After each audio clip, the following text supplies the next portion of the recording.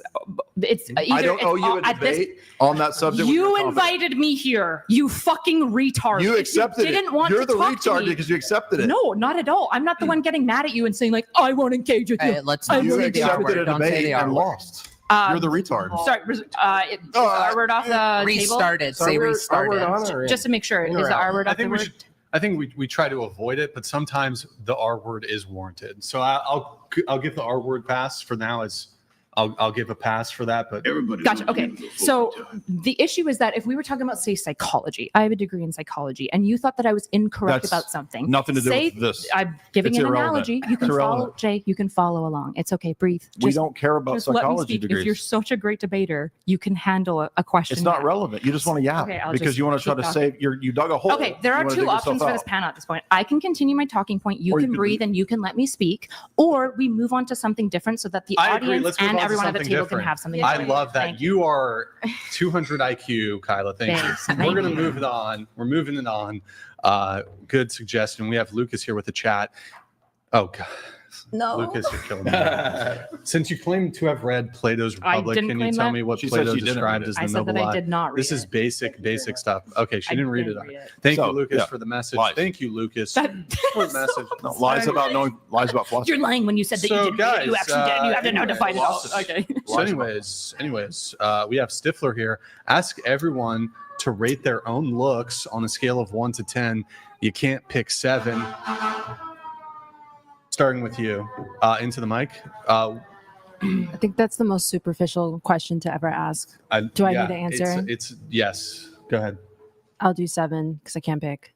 What you They can't? can't pick pick seven. 7. You're not going to pick 10? Oh, Just give them one. It makes them really Hey, mad. Kyla. Not going to pick 10? I'm gonna pick 1. Imagine if every girl no, said give one, it at give least it it would give us the real answer though. What do you? Why would that? Not Okay, be? so just to be clear, so if you say 1, for example, like so if the scale is like 1 is like the most ugliest person ever and 10 is like super beautiful, prettiest woman you've ever seen, where do you put yourself on the scale?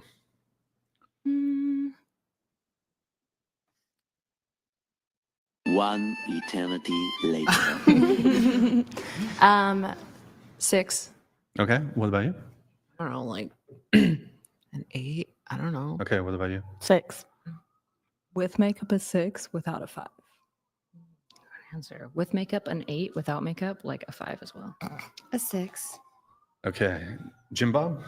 6.9 every time. Jay, scale of 1 to 10 on looks. 11. Jay, you got to give up. Come on, Jay, give us. I'm just joking. Give us into the mic if you can. Just looks. Yes. 8. I give myself a 5. I give myself a 5. Okay, that's cool. Hold on. Jim Bob, can you ask a question really quick? I need to just get up for a moment. What? I need to get up for a moment. Can you Oh, well, just hang up? it's going to come up? Oh, just ask any question? Yeah, just ask questions. Well, I hate to bring it back to this, but You should probably ask the no. panel. I wanted to go back to something about the GDP just briefly. Oh, you're killing us, Jimbob. If it's the case that the GDP of a nation is the product of many individual households and their productivity, Yeah. each individual household and their productivity, like if they are seeing that as the value, if it's all tragic, okay, if each individual their drive to produce is tragic, but it actually produces a high GDP, aren't you arguing for a tragic society of individuals? Nope. Okay, so GDP is not really tied to like the productivity of a household. It's essentially all the goods that are finalized within a country. So it's not really about a household because, for example, if you're a factory worker, you're not like contributing to the calculated GDP in like a super direct way. So it's not like a total one-to-one. I understand your point though, so I'll grant where you're kind of going with this.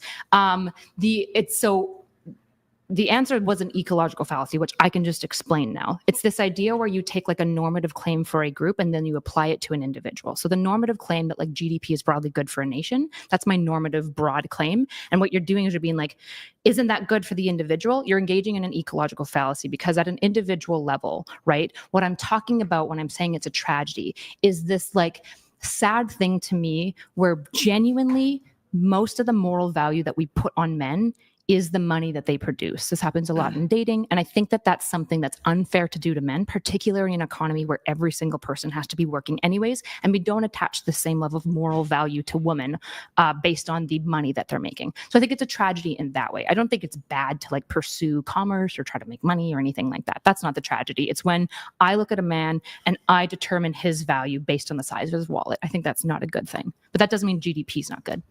Wait, so you think it's a tragedy to expect men to be providers? Is that follow? Nope. I think it's a tragedy to attach the only value of a man to the money that he makes. I think men bring more than money. Okay, only. Right? Okay. Yeah. Okay. I think men bring character, they're people, they have personalities, right? They're interesting. Do you think it's a tragedy for a woman to look first for money?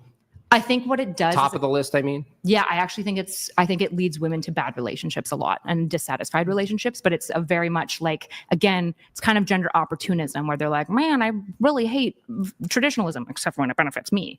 So I generally would advise women to like value that less. You should look for more like upward mobility. Like if money is about how hard you work, you should look for how hard you work and upward mobility, not your set income. I love that for you.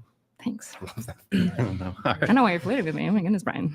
I'm not sure if that's what just happened there, but I'll accept it. Thank you. Appreciate it. Okay, so we did this. Finishing up on this, though, we have a follow-up question. What do you do you think you'll be better looking in 10 years time? Better looking in 10 years time. So yeah, you're 28. Will you be better looking at 38? No. Okay. And then you're 28 now. Do you think you're better looking now, or were you better looking at 18? I'm better looking now. Better looking now. Okay.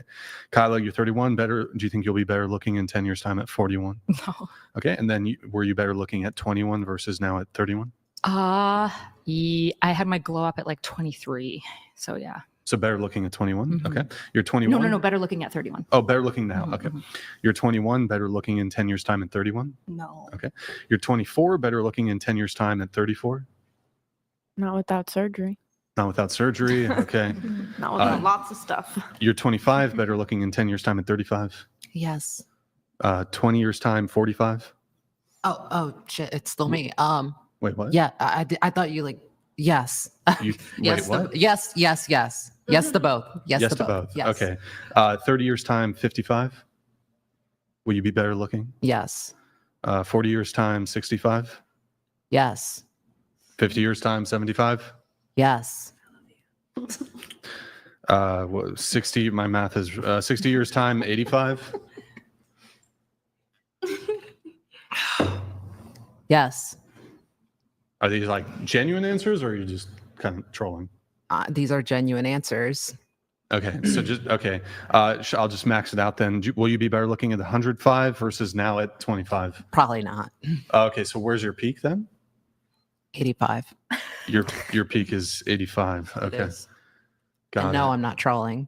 I just So just to be clear, you genuinely think that you'll be better looking in 6 years' time at 85? I'm just built different. Are you saying you're transgender? No, I'm literally saying I'm built different. Like I'm just made out of a different material. Are you saying you're trans? No, what? I said a different material. Oh, okay, so you're not trans then? No.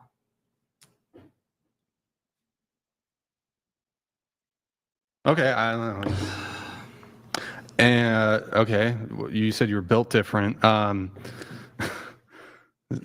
You're clearly trolling though. I mean, come on, 85. That's going to be your Okay, peak. maybe like 45. Okay, whatever. Well, what am I supposed to say? I don't know. Like, I I don't know. Using If your I'll keep working, eyeballs, I I'll keep guess. working out. I mean, I work out, I eat healthy. I assume I'll keep looking better. I mean, looks fade, but I don't know. Okay. You're 28. Will you be better looking in 10 years' time at 38? I'm gonna say yes because I'm probably gonna get a lot of surgery and work out a lot more than I am right now. Okay. And will you be better looking 48, 20 years' time?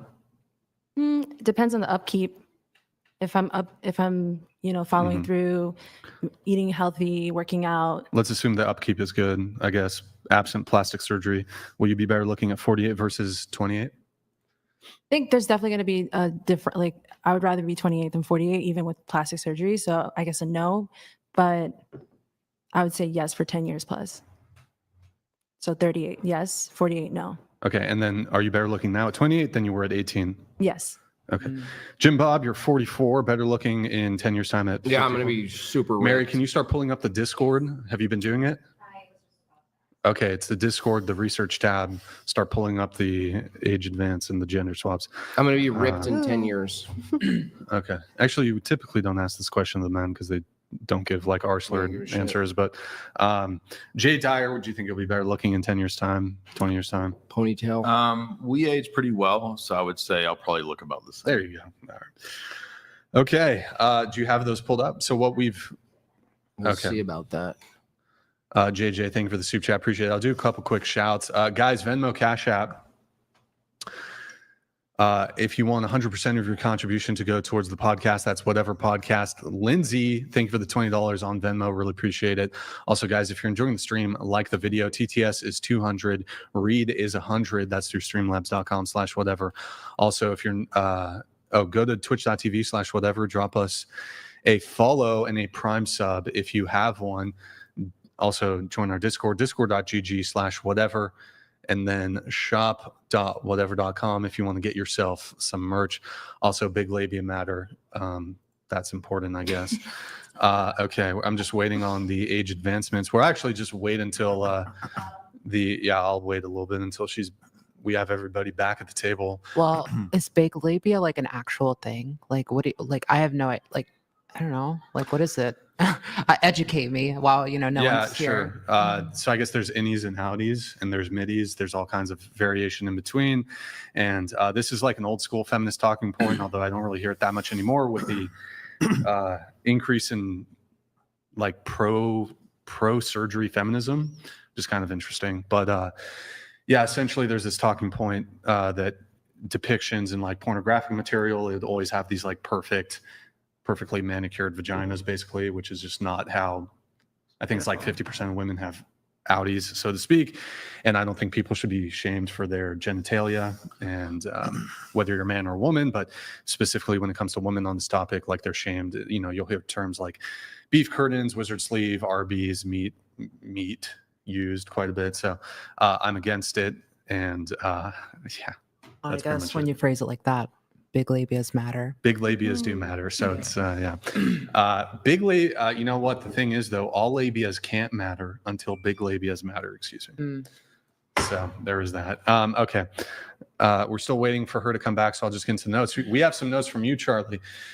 You said you were on a date with a guy who was an influencer. He took you out on a date and he was live streaming your date twice or wait, or Yeah. date?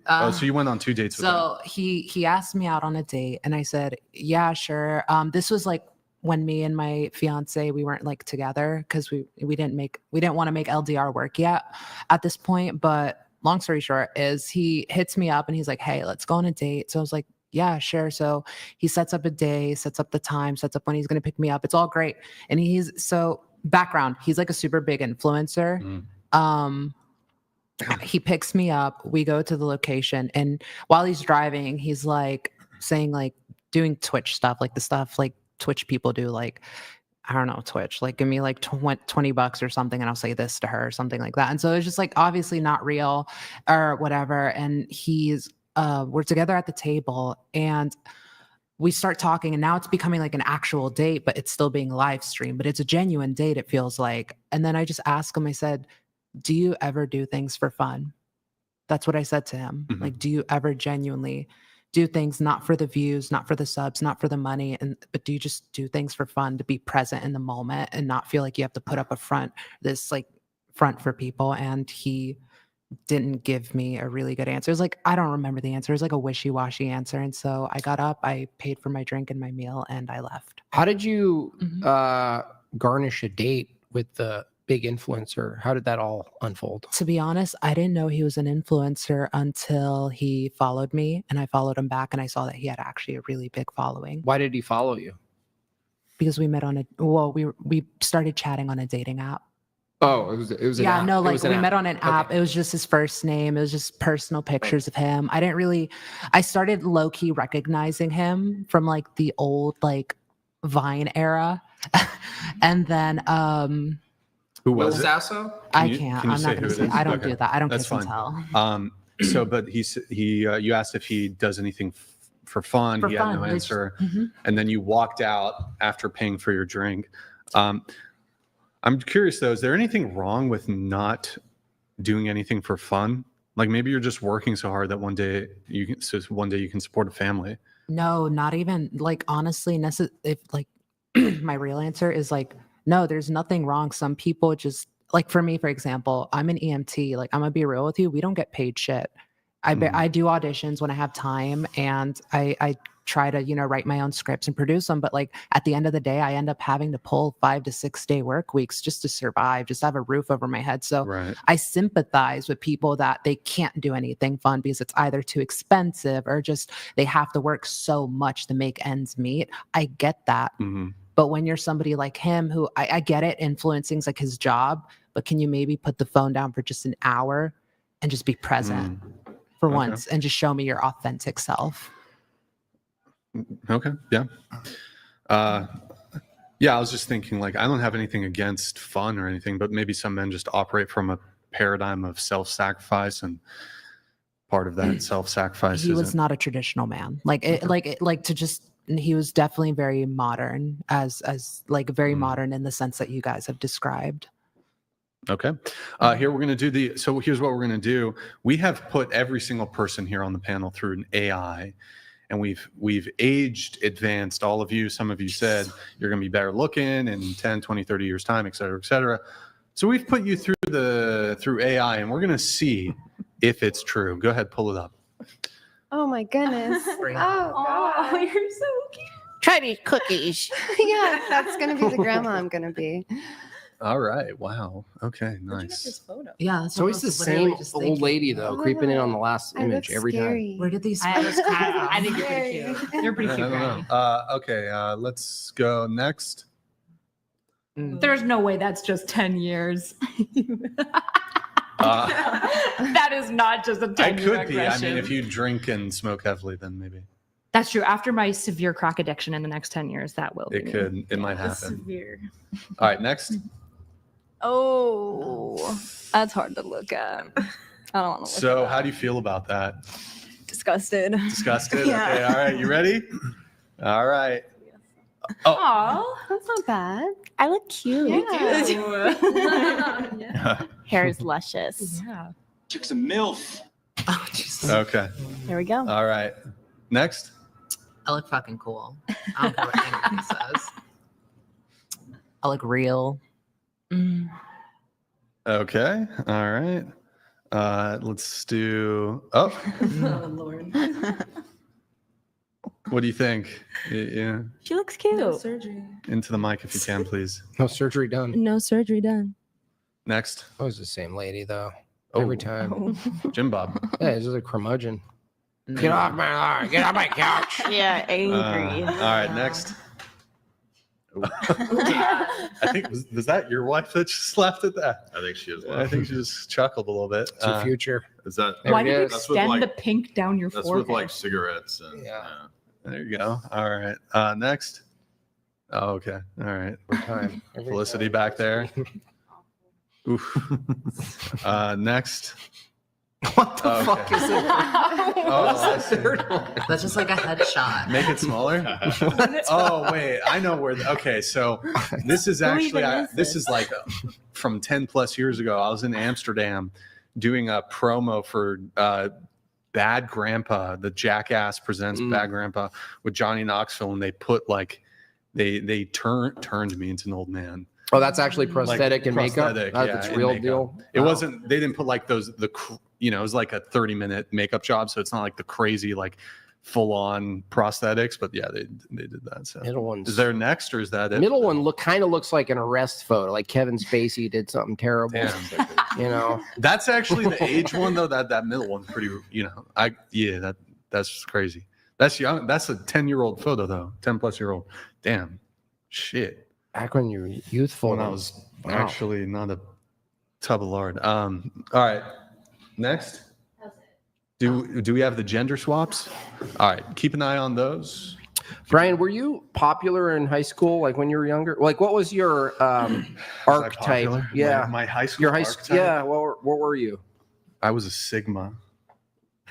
Were you were an athlete? Straight up a loner. Were you a nerd or like were you an She athlete? loves that. Was it Sigma male grind set, yo? What was my archetype? Shit. I mean, I wasn't like a jock. Yeah. I think I was like a normal. You're just the I normie. was like a normal kid, maybe like a little, just doing my own thing. Though. Okay. I didn't have like a So you were a giant Sigma. Fen group. Right. I guess I kind of was a Sigma actually, but I was just doing my own thing.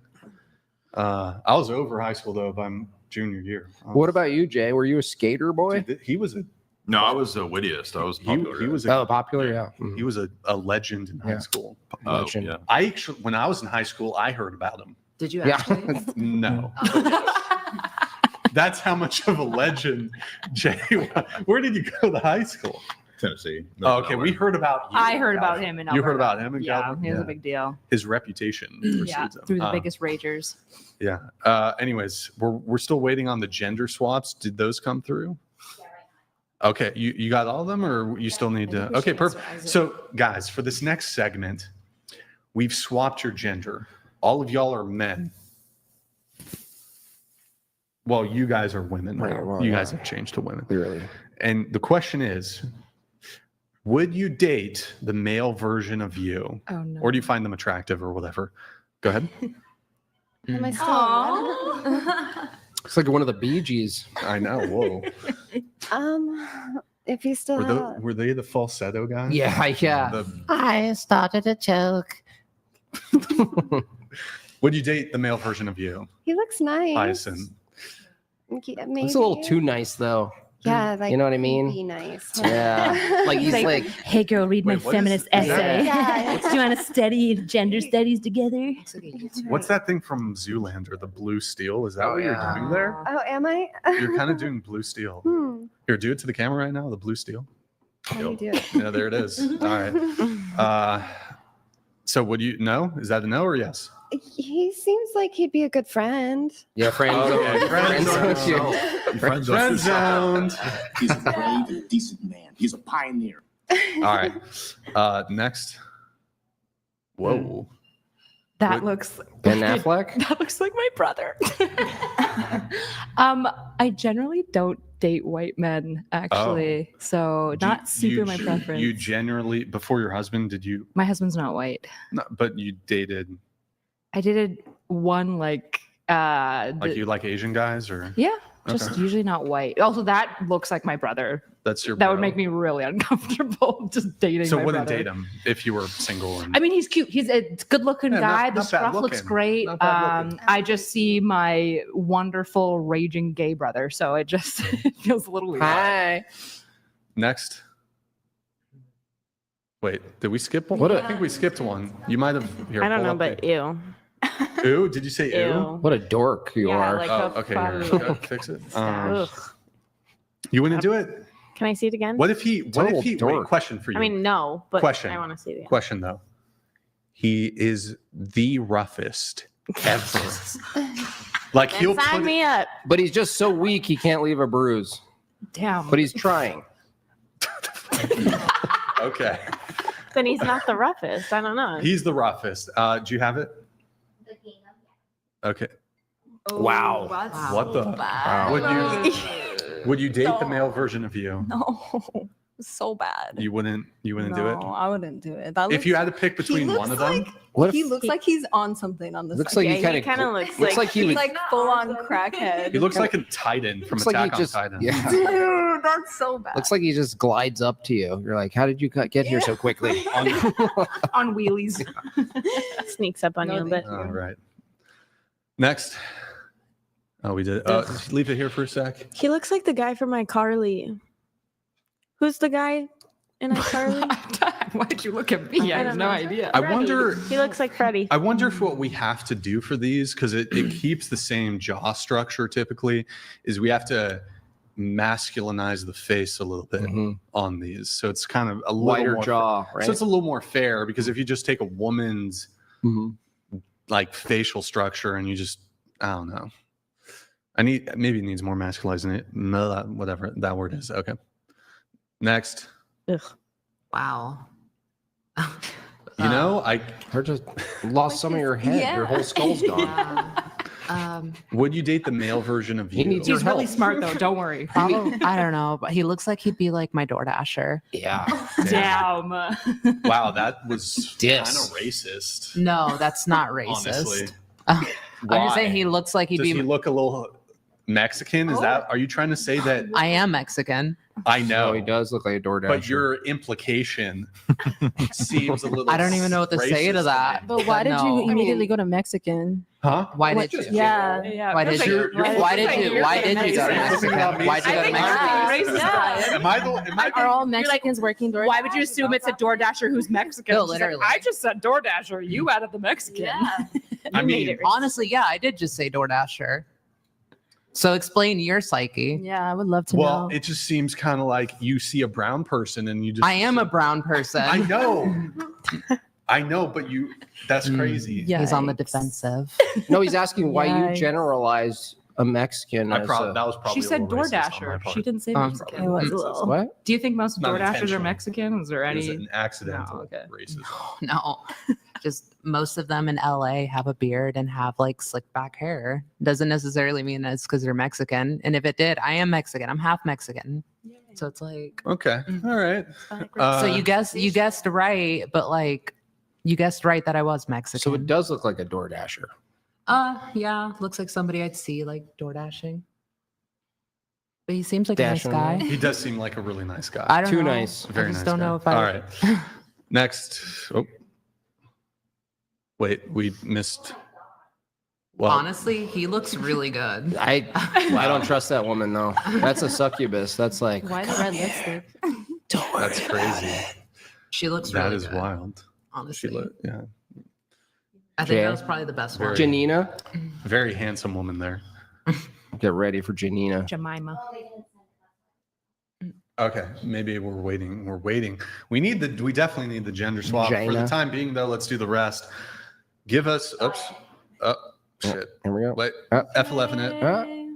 I look like my What the dad a little bit. Frick. That looks like the most believable though. You so look far. like you kind of look like Jim from American Pie. I little don't bit. know who that is. Just a teeny bit. I Okay. don't know. All right. Would you date him? No. No. He looks Italian. Latino. What if he was like, "Oh my God, your singing career is so important"? Then I'd be like, thank you. That's so sweet of you. That's so sweet of What you. if he But said that shit? no, thank you. No.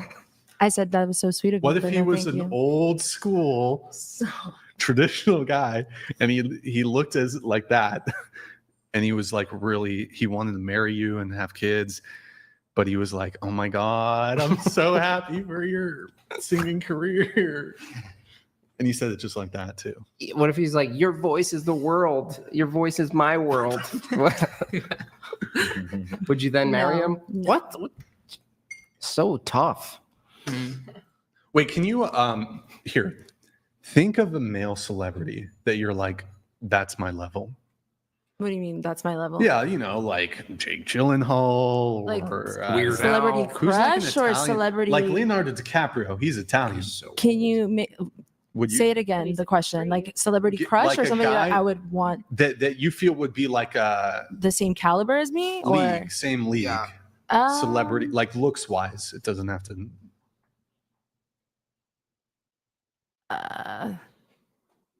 I'm horrible with names. Vin Diesel. That's who you're thinking Vin of. Diesel. Bill Cosby. Bill Cosby. I'm good. Wait, is this hypothetical? She's already made it. She's already doing it, and then Dude, I think it was a question She's for me, famous? not for you two. she's famous. No, it's just Sorry. right now. Right now. Well, you need a little more guidance in answering questions. Typically, Thank Yeah, you. we're helping you out here. A lot of help. Again, I off the top of my head, I don't Bill know. Cosby, bro. Sorry, go ahead. I answered it. Oh, off the Yeah, top of your head? Yeah, I don't. I'm No. horrible with the names. So, Maybe I can think of some. Brad Pitt when he was younger. I think he still looks good now. No, he's still a good looking guy. Oh, she would if she got Brad Pitt now. Count your not blessings. very but- Italian looking though. Yeah. I pull up a picture. Little girly. Danny DeVito, Italian. Danny Pull up a picture. I don't know who that is. You don't have Danny DeVito? I'm Latina. P. Diddy. What the fuck? Lil Wayne. No. Cristiano Ronaldo. Is he I think that's Italian? the type. It's not Ooh, Italian, yes. I think Portuguese, he's but Portuguese. that's it. But I say like at the league, he looks like so perfect, like the Squidward perfect. Like that's Too not much? Yeah, that's Too too pretty. much. You're more of Yeah. a messy girl. Yeah, I would say so. Yeah, But when I say messy, like more not Lionel, not messy. Disheveled man. not No, no, perfect no, like the looking. soccer Like, Oh, Soccer messy. player. Tiny, Messy. yeah, a little messy. No. oh, messy. Messy. Sure. Actually, yes, that's a great. I would say messy. He's like 4'11". No shot. I think he pretty much is somewhere No around there. shot. Is He's he a tiny teeny? man. He's a tiny little guy. He's a shorter guy, I think, but he Really? makes up for it with He's his left. Yeah, the kick. his exceptional that thing. Okay, all right. Do we have the rest? Yeah. All right, let's pull Jelena? them up. There's Jimbob next. Whoa, Wow. You No, became wild. Wait, you became mixed race. I Yeah, a little became, bit. I became a total crack, Schizo. like Total like a schizo. meth head. I look Would you like a guys meth date? chick. Would you guys date them? No, I would get away from her. She looks like a meth head. Run. Next. Run. Oh, what the fuck? That's the worst one of you, Felicity, I've ever seen. That's some like murderer status. Yeah, that guy's. God damn. That guy's very. We lost it. We don't know where the good one is. It's like, where were you? Next. Where were you? Okay. Make it bigger. I look like Marilyn Manson on the far right. You're a The golf. left one's really cute. You look though. really She's good. super cute. Honestly. I look bad. No, you look really good. You Yeah. date women, so I mean, would you smash? I would, yeah. Okay, nice. sure. There you go. The left one? I feel so good Oh, now. I was saying Brian's gender bent version. No, I know the left He had version two, or though. the nice right one, version. the Van soccer mom, or the one that's a little maybe didn't make that many good choices. I would agree. She's a band soccer mom who probably Let's at one go. point was goth. Oh, okay, yeah. Very girl next door. I like that. I agree with your assessment. Okay, so going back to you, Charlie, your show notes here, you wrote body counts and how men are praised for high ones and women are shamed for high ones. I mean, so you think it's like a double standard kind of? I do. I see that as a double. I personally don't think I have a high body count, if you want me to be completely honest with you. But What is that? like Like, okay, but what counts, I guess, is like, are we talking like sex, or are we talking about like any sexual interaction I've ever had? P in the V or Okay, V on okay, V. okay. I guess. Like Or 13 in my entire life, 13. Well, 13 guys? Because you're Well, bi, so what'd you say? you're bi. So Okay. are you breaking it down by gender? Or? I think 6 women, like 6 maybe women. 7 guys. I think 7 that, guys. yeah. What is the threshold for 2 women having sex? Is it scissoring? Is that the threshold? Maybe. Or is it oral sex? I don't know what the threshold would be. Sex, close off, I But guess. what is sex between 2 women? Someone coming. But you could come like through oral sex, right? Yes. Or like digital. I think I was foreplay. thinking more like when I answered that question, I was thinking more of the guys, I guess. Yeah. Cause like, I don't know, sometimes in the past I'd make out with a guy and like, that's it. And I'd leave it at that. I don't know. But what does constitute okay, sex long story between short. 2 women? I'm genuinely curious. I think an orgasm. Yeah. And So, that but can if be you're getting- oral, if that you're a can be girl- fingers, that can be scissoring, that can be Wait, anything. but question, wait, hold on. Have both people then had sex if only like one person is fingering the other woman?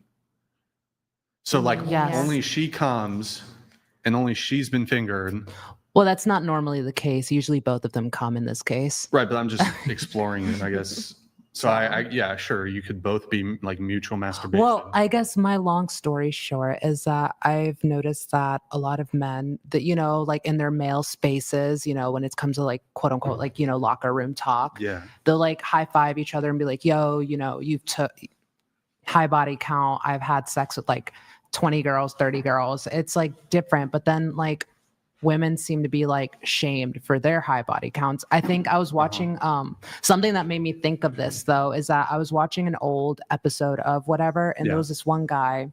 He said something along the lines of he's a born again Christian. His body count was about 25 to 30, born again Christian, and then asked if he would be with a woman who's a born again Christian, and her body count was about the same. Mm-hmm. And he was basically no. Was long story short, no. Sure. And so that makes me think that like, wow, so if he's born again and deserves I'm not religious, but if he's born again by his metrics and he's getting a second chance that now he can live this life, why couldn't she, I guess is what I'm saying, is like, and genuinely like both of them, and so that's kind of like, why is she permanently spoiled and then he changes his ways and he's like reborn again, so to speak? Sure. I can answer this a couple different ways. I would say first off, you have people's individual preferences. So, but when it comes to like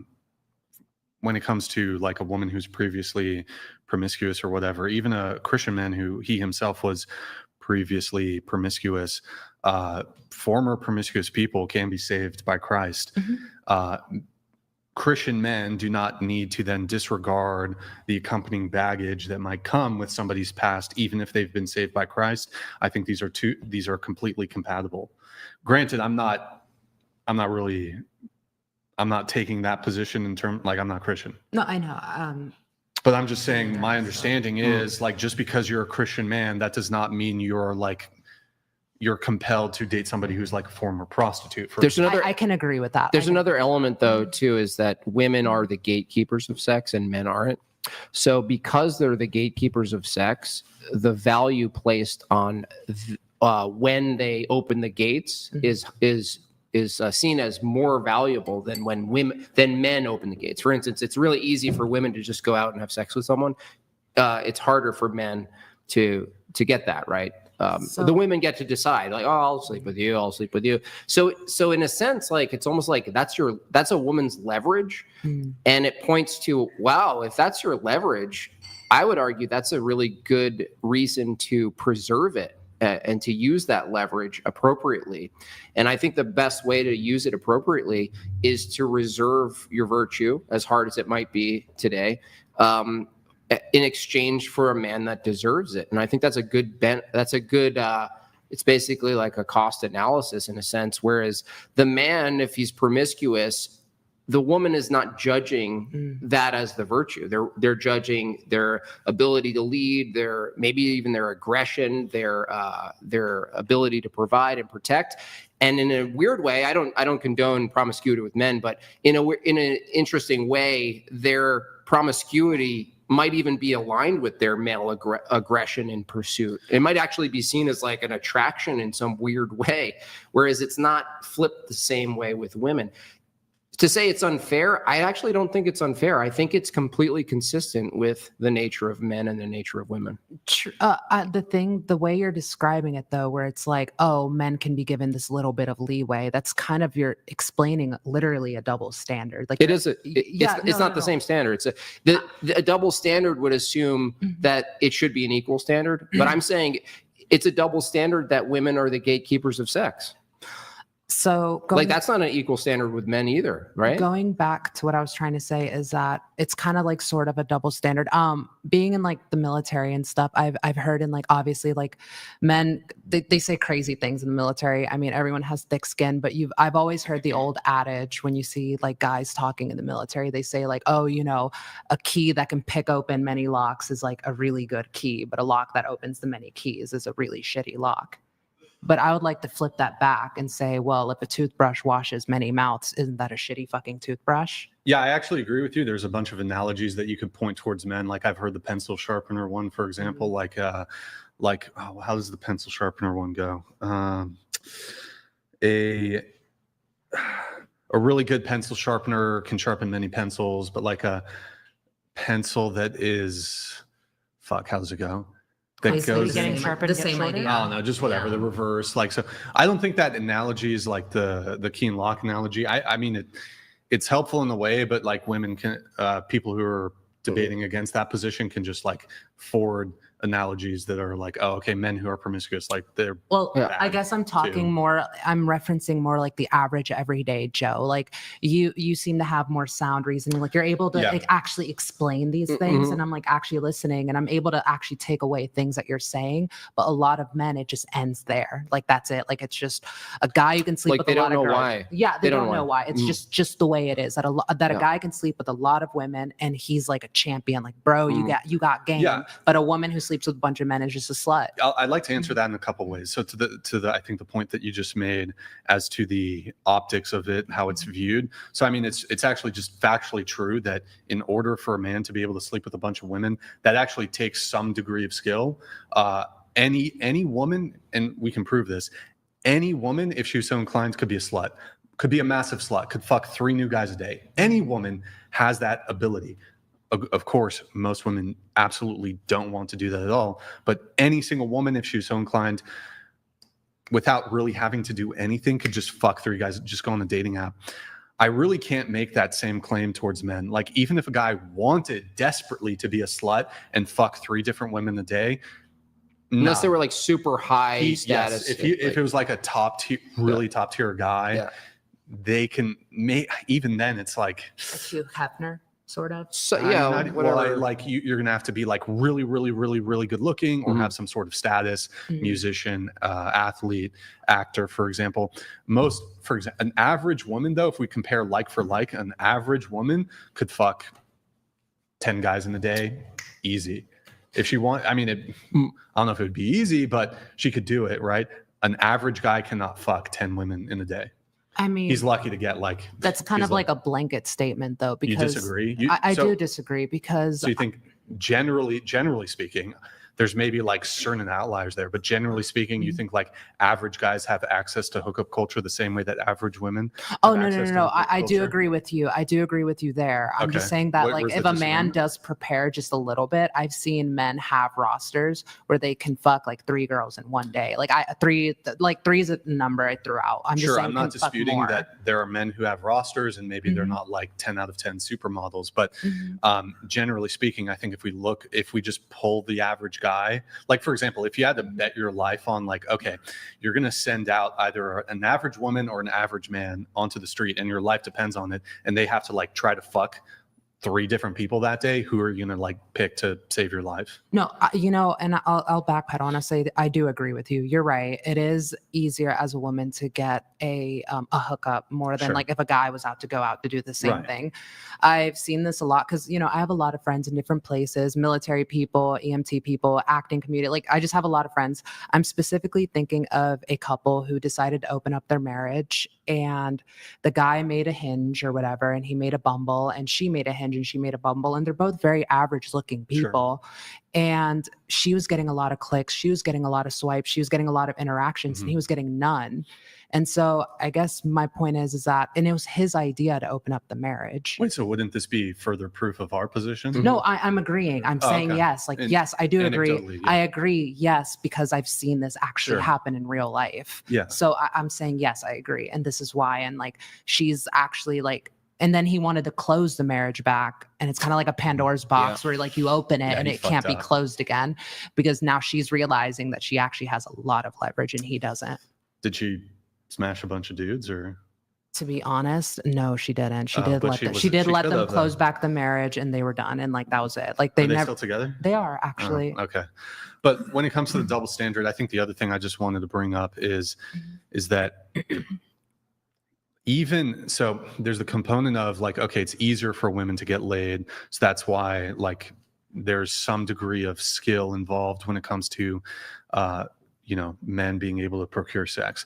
I think the other thing though is women's own preferences when it comes to like, women are a little more lenient when it comes to promiscuity in men, insofar as if a man has a high body count, but he's otherwise going to be a good partner, like men are going to overlook that a little more than I think, women are going to overlook that more than men are.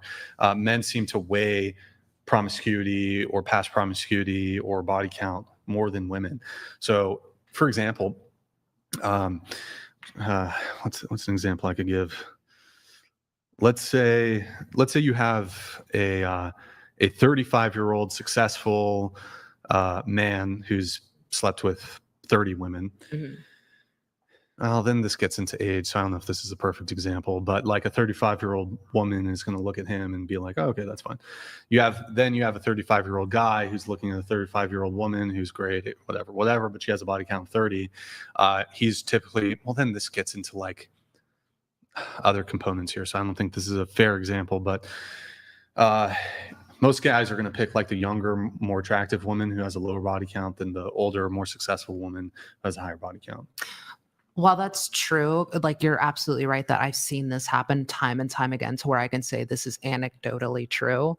I will say that there's a caveat as to why men pick younger women. And I would say that a lot of men pick younger women because they're a lot more, in their eyes, pliable, able to be molded into the perfect woman that they want.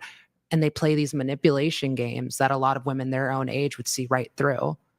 I've done it Not before. necessarily, but well, okay. I'll say that like there have been times where like I was like 22 and I'd be dating a guy that's like 35, and I've matured a lot in those last few years, and now I'm 25. As much as someone can mature in those 3 years in the lines of work that I've done, to where nowadays I see right through it. But when I was 22, I didn't. And then I think, Right. imagine if I was 35 and I saw this 35-year-old man, doing his thing, I would see right through it. So I guess that's just what I'm. Well, trying there's to also say. just like just the physicality, like fertility, youth, obviously, that would play into why men gravitate toward youthful. Wait, I mean, I have a question though, just to address your specific point of you were saying, okay, men go for younger women because they're more pliable.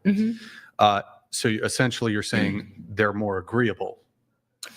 Not necessarily. Yeah, yes, and like Okay, like so do you yes, think and generally speaking, men prefer more agreeable women? I think anybody would choose a more agreeable partner. Like if I'm not going to pick a guy who's a stick in the mud. I'm not going to pick. I mean, I'm bisexual, so I'm not going to pick a girl or a guy who's a stick in the mud. Are you just trying to argue though, like, oh, men are manipulative and No, they're trying not to at take all. advantage No, of not at younger all. women? I've dated like really good men who are genuinely really high quality men, and for some reason or another, it didn't work out. Not at all. I'm not like a man hater or like a misandrist at all. But do you think that in some cases it's actually the best thing for a man to form a malleable a woman into a better woman? I think a man shouldn't only specifically go for younger women if his reason is to form her and shape her. he should probably like see a woman maybe like, I mean, people have their preferences. But Honestly, are people you- have their preferences, but I'm saying that I think if you're only pursuing younger women because they're more malleable, they're pliable, they can be molded like clay into the perfect woman for you, I think that's a little manipulative. But would you say that that's like the primary reason men date younger women? Yeah, I mean, no. There's sometimes there's just that connection. Like, I mean, there have been times where I dated older men and there's connections right there. Like, I can tell it's not because I'm a younger woman that he wants to Or like what if date me. they're just hot? Well, What if it that's just what boils I'm down- saying. They're just Like, hot. That's it. I mean, It's not some like manipulation. And then there could be a counter argument here. Like, Yeah. so I think, for example, if I wanted to get something out of a woman, I could probably pretty easily manipulate a woman who's like 35 and doesn't have kids. And she's like really, really, really like, she's like, okay, here's my last go to get a relationship. I could just say, well, I could really easily manipulate this like woman who's like really, really, really desperate for a relationship. Whereas like an 18-year-old woman, 19, 20, 21-year-old woman who's like exceptionally attractive and she has like a plethora of options that she probably won't have when she's 35. Because I think optionality tends to give you like you're much more what's the correct word? When you have a bunch of options, you're much more I think you're more discerning when it comes to which option you're going to pick. So, and also I think as a guy, for you to get with a younger woman, you gotta bring quite a bit more to the table, I think. But in any case, I think a woman who's like 35 and doesn't have kids and is like, fuck, I need to have kids, she's a mark for manipulation. I will say I agree with you absolutely 1000% on that because again, I have real life examples in my life. I used to be roommates with a woman. She's amazing, by the way, but she's super liberal, LGBTQ pro activist. Like she's a really kind human being. And she's currently dating a guy who he kind of sprung it up on her, but like he presented himself as like a politically moderate human. And then maybe 3 months in, he's like, I'm a Trump supporter. And honestly, the guy's hot. He's a hot guy. But it's kind of like, she's kind of like, well, I'm 37 and I feel like I have to settle. Like, so I'm saying that I agree with you. I've seen it happen.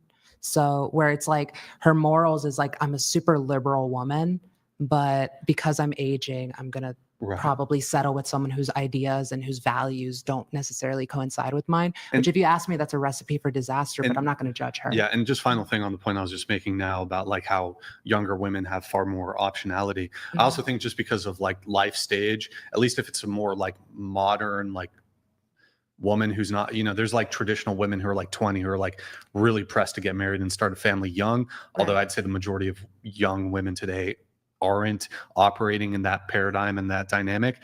So like a young woman who's not really pressed to like start a family or have kids, and she's got a bunch of optionality. She's got a bunch of men her own age who want to sleep with her. She's got a bunch of men who are older who are like want her to take her on trips and do all this stuff. I actually think she's far harder to lock down than like the 35-year-old woman whose optionality is dwindling and she's like pressed to have a family and kids. So when it comes to manipulation, I just make the argument that she's actually easier to manipulate. Because like if I'm doing some bullshit with a 20-year-old who's got like every dude wants to fuck her and she's really good looking and she's not like super pressed to be in like some super serious long-term relationship, she can just dump me and move on with it and not really give a fuck. I want to just add something interesting there is that your roommate situation is that there was something she saw it as a future and she had to make a choice, kind of a binary, one way or the other. Now, I guess the question is, if a woman is looking to settle down and ultimately they're looking for stability, how many times do you think they would choose the conservative traditional man over the liberal man? For me, it depends. I've met a lot of conservative men who are politically conservative, but they could not be any farther from being traditional. You know what I mean? I've seen that before. So if you're talking like the textbook, like traditional, holds open the door, like does all that. Well, let me ask you a question. What does the cookie cutter liberal man look like to you? So I can choose between the two. It's not. Yeah, you mean as far as like their I views? know what a cookie cutter conservative man looks like to me. Well, I would say like more men today are a little more androgynous, a little like weak, like you were explaining, like you're dating, like you're like, what are you? Like, And what is this? Like in their princess. Yeah, and they're also like sort of like faux LARPing feminists where they're just like, you know, everything's you whatever you want, and there's no real leadership there because they're so afraid of like violating the feminist doctrine or whatever. I think that kind of liberal mindset is really open, and let's call it broadness versus narrowness. That's the best way I could put it. If you find a man is liberal, he's open, he's broad, he's open to things. It could go any way. A traditional man, even the fake LARPing conservative you're talking about, there's many of them, they're still going to advocate for something a little more narrow. And I think the thing we're pointing at is that when it comes down to it, when the woman wakes up and she realizes there's a future and she has to choose, she's going to choose the future that's downstream from a tradition rather than downstream from what 100-year-old Enlightenment shit show, right? Like liberalism. It's like, it's not paying off for the women, like at all. Like the whole entire structure is like collapsing, and they're realizing a little too late, many of them, that, oh shit, I gotta latch onto something now. And unfortunately, a lot of them, it is too late because the man that they're actually looking for is already married. Why? Because the woman they're looking for was younger and willing and understood that they're going to be mothers in this situation. So they have to, like Jay said, you have to start being a traditionalist. You have to start examining these things earlier than men have to. Is that a double standard? No, it's just the difference between men. Men have a longer time to find the traditional woman. Women have less time to find the traditional man. But that's all like made up. Like those No, are it's all not. made up rules. No, it's not. You can find somebody. I've seen people who have, not I've seen personally, but you hear of people who have these marriages and their spouse dies, unfortunately. And then later on in life, like at 67, they find someone else and they find love. Like they find love with that other person. That's not what's in question. Like one instance where like spouses die and they have to find, you're going to find another partner for the rest of your life. We're talking about these key moments for women specifically in their years of fertility, high fertility, between 20, 35, maybe 40. And they really do. That ticking, that clock is real. That's a real thing. And the person that wants to act on that clock, the man, he's going to be more lean toward a traditional Christian view. And he's going to be looking for women who are more committed early on to the future they're living into, not as some sort of last minute desperate cling to a floaty device. Like, you know what I mean? Like when we were asking her, Jay asked her, oh, okay, so you're going to finally find the traditional man. And then you're going to be a traditionalist, like at like 45, when like, let's say nothing works out. I'm not saying it will, but it's like, if it didn't work out your whole career and you started to realize at like 40 that you're like, oh wait, maybe I should pursue being a mother. You'll start to think, oh, well, maybe that wouldn't happen. Well, I'm just saying that happens all the time. Wait, what do you mean? What would not happen? I don't think at 40 I would start to have a revelation of like, wait, I should have been a mom. No. You don't think that happens? No. I have. Wait, are you saying not for me? Not for me. Are you saying you know with certainty you will have family and children? If I'm at my prime right now for fertility. Well, you're not, but okay. Well, at least then 10 Closer. years. Yeah. Yes, thank you. Why would I at 40 want to suddenly change my life and have a kid? I think that's silly. I thought you're coming at it from the angle of I will definitely have kids by then, so it's not even a concern. No. I thought that's what you meant. No, Okay. no. I was just saying no, I wouldn't have kids. Here, I need to let a chat come through. Clover98 donated $200. Shut up gingerly in seat 5. What is The tweaker in seat 3 and the rest of the panel want to chat as well. Yo, Clover, thank you for the TTS. I appreciate it. Thank you. The tweaker in seat 3. Do you want to respond to the tweaker allegations? What is I love. Was he maybe? Have you I'm ever hoping. tweaked? No, Have you I'm ever tweaked? hoping. No tweaking? No Okay. tweaking. All right. Zero Hoping tweaking. he's saying it because of the. She's just a baker. The gender swap thing. That's what I my see. fingers are crossed. That's what Okay. it's about. We have I'm just a baker. We have Jake Burnt. Jay, we need you to start more shit. Speak up. We need the fire you bring to make this interesting. Also, stay on the come up from Ruslan to whatever to Joe Rogan. Next, ICXC. Continue spreading the Christ. W. Thank you, Jake. Appreciate your message there to Jay. Oh, by the way, guys, I've lowered the TTS. We're doing a $69 TTS. If you guys want to get a message in now that it's lowered a little bit, I'm going to continue on with the show notes here. Let's see, Charlie, you also wrote, yeah, we already talked about the double standard thing. You want to talk about men's mental health and the unaliving rate being a result of the rules men have put in place. Yeah. Obviously, with like my military service, I've seen people, and you also hear things, obviously, because we have the internet, is that I've seen people in my life that I knew personally take their own lives. And there were a lot of moments where not just me, but other soldiers would be like, hey, is everything okay? And he'd kind of just be clammed up and be like, yeah, everything's fine. But you could tell things weren't okay. And honestly, when I got the email, like the mass email for our battalion that, hey, he passed away, before I knew, because the subject line was like unaliving, basically, I honestly thought of him immediately. Okay. And it goes to my I get it. Somebody unalived yeah, themselves. and so can we get to the actual yes content of the conversation here? Yes. You said it's the result of rules men have. So let's discuss that. So men's fault, suicide. Oh shit. Fuck, not that's my necessarily bad. like men's fault, unaliving. Like not necessarily like patriarchy. Any men that are alive right now, because these rules were made before any men that are alive on this earth are alive, obviously. But saying that.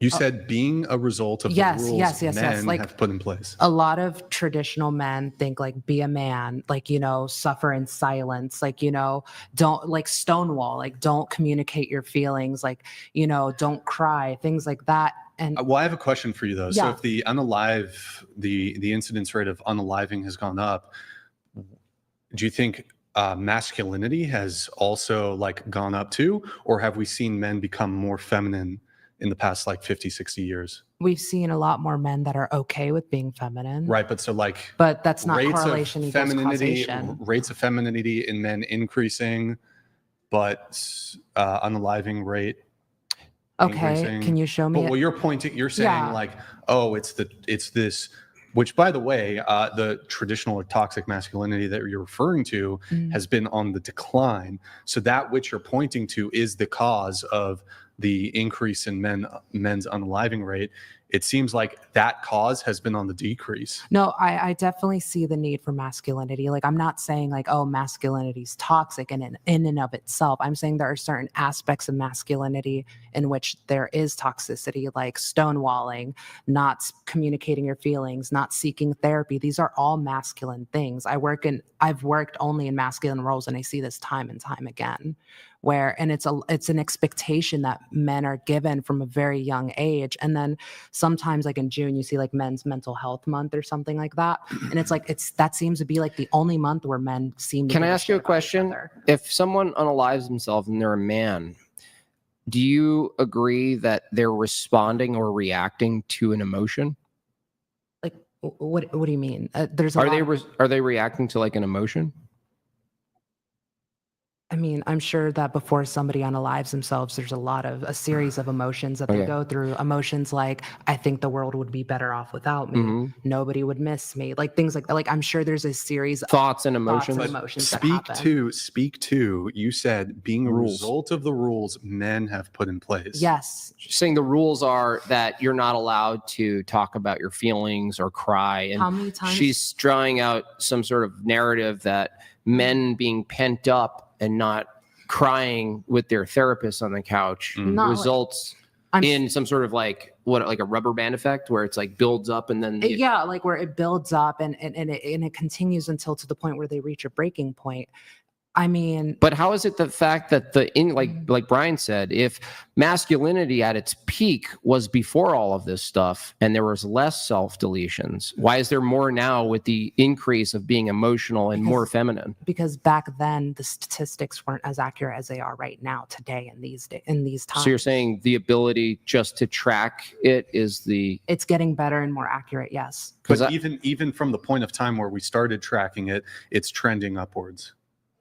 Currently, because I'm just curious. I actually don't know. No. Is it per capita that it's trending up, or is it just like total number? Because there's also like more people I'm pretty on sure. the I planet. think it's the per capita. Yeah. Mhm. I actually don't think it's about emotion at all. I think the strongest link, and I can't prove it, I'm just speculating here, is that men are because of modernity, because of egalitarianism, men are not expected to fulfill the duties of men, and to be drawn into work, to be drawn into labor, to be drawn into all of these masculine activities. It even starts early on with children, boys.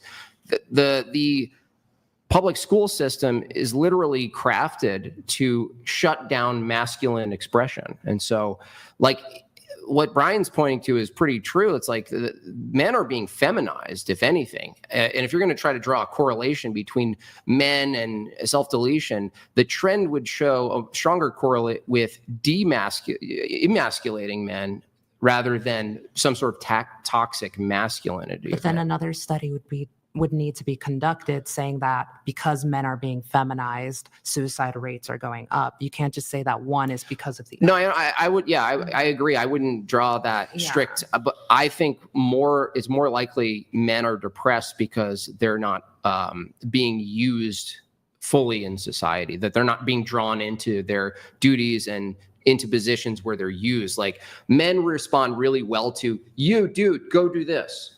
Just go, it's like we're just like these kind of roaming beasts who just need to be put to work. And I think I would include a variable of technology, which is kind of blameless, but removing men from positions where they're constantly active and drawn into some type of role, a needed role. I mean, think about, you're facing a society as a 25-year-old, and you're looking for your wife, and you're living in a society that literally says women don't need men. Literally, the narrative is women don't need men. If a man his ontology is to be needed and wanted, can you imagine living in a society where the overall loudspeaker that you hear from childhood to now is, you're not needed? Can I offer I think a joining hypothesis? Because I really echo a lot of what Jim is saying, but I also understand a fair bit what you're saying. There's really, really interesting studies on emotional expression in kids. Mm-hmm. So there's two ways that kids and people tend to express emotions. One is externalizing and one is internalizing. And I'm sure you're not surprised to find out boys tend to externalize more, girls tend to internalize more. The issue is that the way that we parent an externalizing child, so if your child gets overwhelmed and stressed, so they start throwing blocks and like kicking shit, basically, they're way more likely to be punished and sent to their room. Whereas an internalizing child, it's very easy to comfort. They're crying, you pick them up, you're like, hey, it's okay, Sophie, go back to your play. And so in many ways, what we do as society, in part because of our expectations of what boys are, but also because we very much fear and resent male anger, is that we take the boy in the moment where he needs co-regulation and he needs parenting and he needs support, and we tell him, go to your room, nobody wants to fucking see it, deal it with yourself. And so we have a whole bunch of boys that I would agree are increasingly being reduced out of purposelessness. They've been told that their proclivities, like wanting to do like play violence, is bad, and having externalizing emotions is bad, but we never actually teach them how to externalize in like a healthy way, which is why most men, if they find things that help their mental health when they've been having severe issues, it's usually through like fitness and boxing, which is externalizing ways of managing your emotions. And so I think there's kind of a duality where I think when we talk from like a feminist lens, we're like, men just need to express their feelings more. And I'm like, well, even when they do, A, lots of women don't like it, and B, we don't like it because they'll externalize a lot of the time. They'll be sent to their room, they'll be told that they're bad, and we don't give them an off-ramp. And then on top of that, really neutral things about masculinity, like violence and roughhousing and all these sorts of things, are also increasingly criminalized. And by criminalized, I mean this in like a pejorative way, not in like a legal way, obviously. And so I think what we're doing is we're setting up this catch-22 where there isn't really a direction that men can be, and the way that they often naturally want to express is bad and harmful. And then especially on the left, we just basically say, you've had the mic for too long, so shut the fuck up. We're not interested in you. I mean, Michelle Obama literally told men to sit up and shut down and shut up. And it's just like, none of this is ever going to be ironic for a man to say that. Michelle Obama. Yeah. Oh, okay. I get it. She does have very strong arms. So my alternative hypothesis would be, I don't know if it's fair to say that it's expectations that men have put on men. I think it's expectations that came out of necessity. I think there's a lot of reasons why patriarchies emerge over and over. Were on men that all of us societally reinforce: moms, dads, et cetera, et cetera. I mean, absolutely. I guess what I'm trying to get at is that I've personally seen time and time again where a guy will vent about his frustrations about what's going on in his life, and his friend just basically tells him, man up, here's a beer, basically. And that's not enough. Sometimes that's not enough. It really is. It's enough for me tonight. You know what I'm trying to say, though, is that you're not ever, there's no one size fits all, but I'm saying that I do agree that men need to be heard. Men need to be listened to. I do agree with that. I'm not saying that, I'm saying that there's just, for too long, men have been told that they just need to take it. I think that's good. I think they should take it. I think you should say, man up, stop being a little bitch. I mean, I do that as a father all the time. Why they kill each other or kill themselves or unalive themselves. No, they don't. They don't mostly do that, though. I'm just saying that you can't say like, don't talk to anybody, keep it, internalize it, keep it within yourself. How could you make the link, though, of teaching men to essentially overcome their emotions, overcome their perceived tribulations by being stronger and stronger, and then you're trying to make a link to, if you teach men to overcome things, that results in them deleting themselves. I don't understand how you're making this jump. Well, let's just say men and women. Women are a lot more social. Women talk to each other a lot more. Men are more independent. They don't talk to each other, yet you don't see women killing themselves, unaliving themselves. They're not as good at it. Unaliving themselves left and right. Men are better at it. What? It's like a force. They succeed. They can follow through with it. Women fail at it. They attempt it, but they fail more than men. Why is that? In the attempts, in the comparative analysis of attempts, why is the man so successful at it? Like, the women try, but they also, don't do does it. therapy work? Like, in general? Therapy? Yes. Therapy like, in absolutely general, works. does therapy work? I mean, Robustly, but I will give you a caveat. Therapy robustly works by and large. There's a couple of caveats. Therapy is extremely ineffective with incels.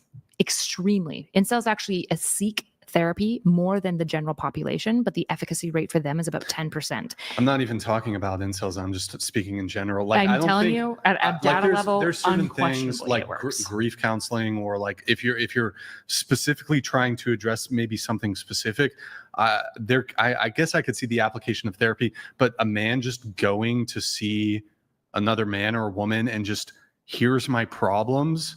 Well, that's not therapy exactly what doesn't therapy necessarily is. mean you have a problem. Wait, hold on, just to be clear, talk therapy is like the most popular form of therapy that there is. But you're Brian, describing a talk therapy that isn't even like, most men, for example, tend to prefer CBT versus like CBT has some merit to it, but like, just talk therapy, talk therapy is CBT. CBT is the most common form of therapy, unquestionably. There's a new fourth wave of therapy that is getting a little bit more popular. That's a little bit more emotion focused exclusively. Women tend to like that more, but CBT is very practical. Who here is currently in therapy?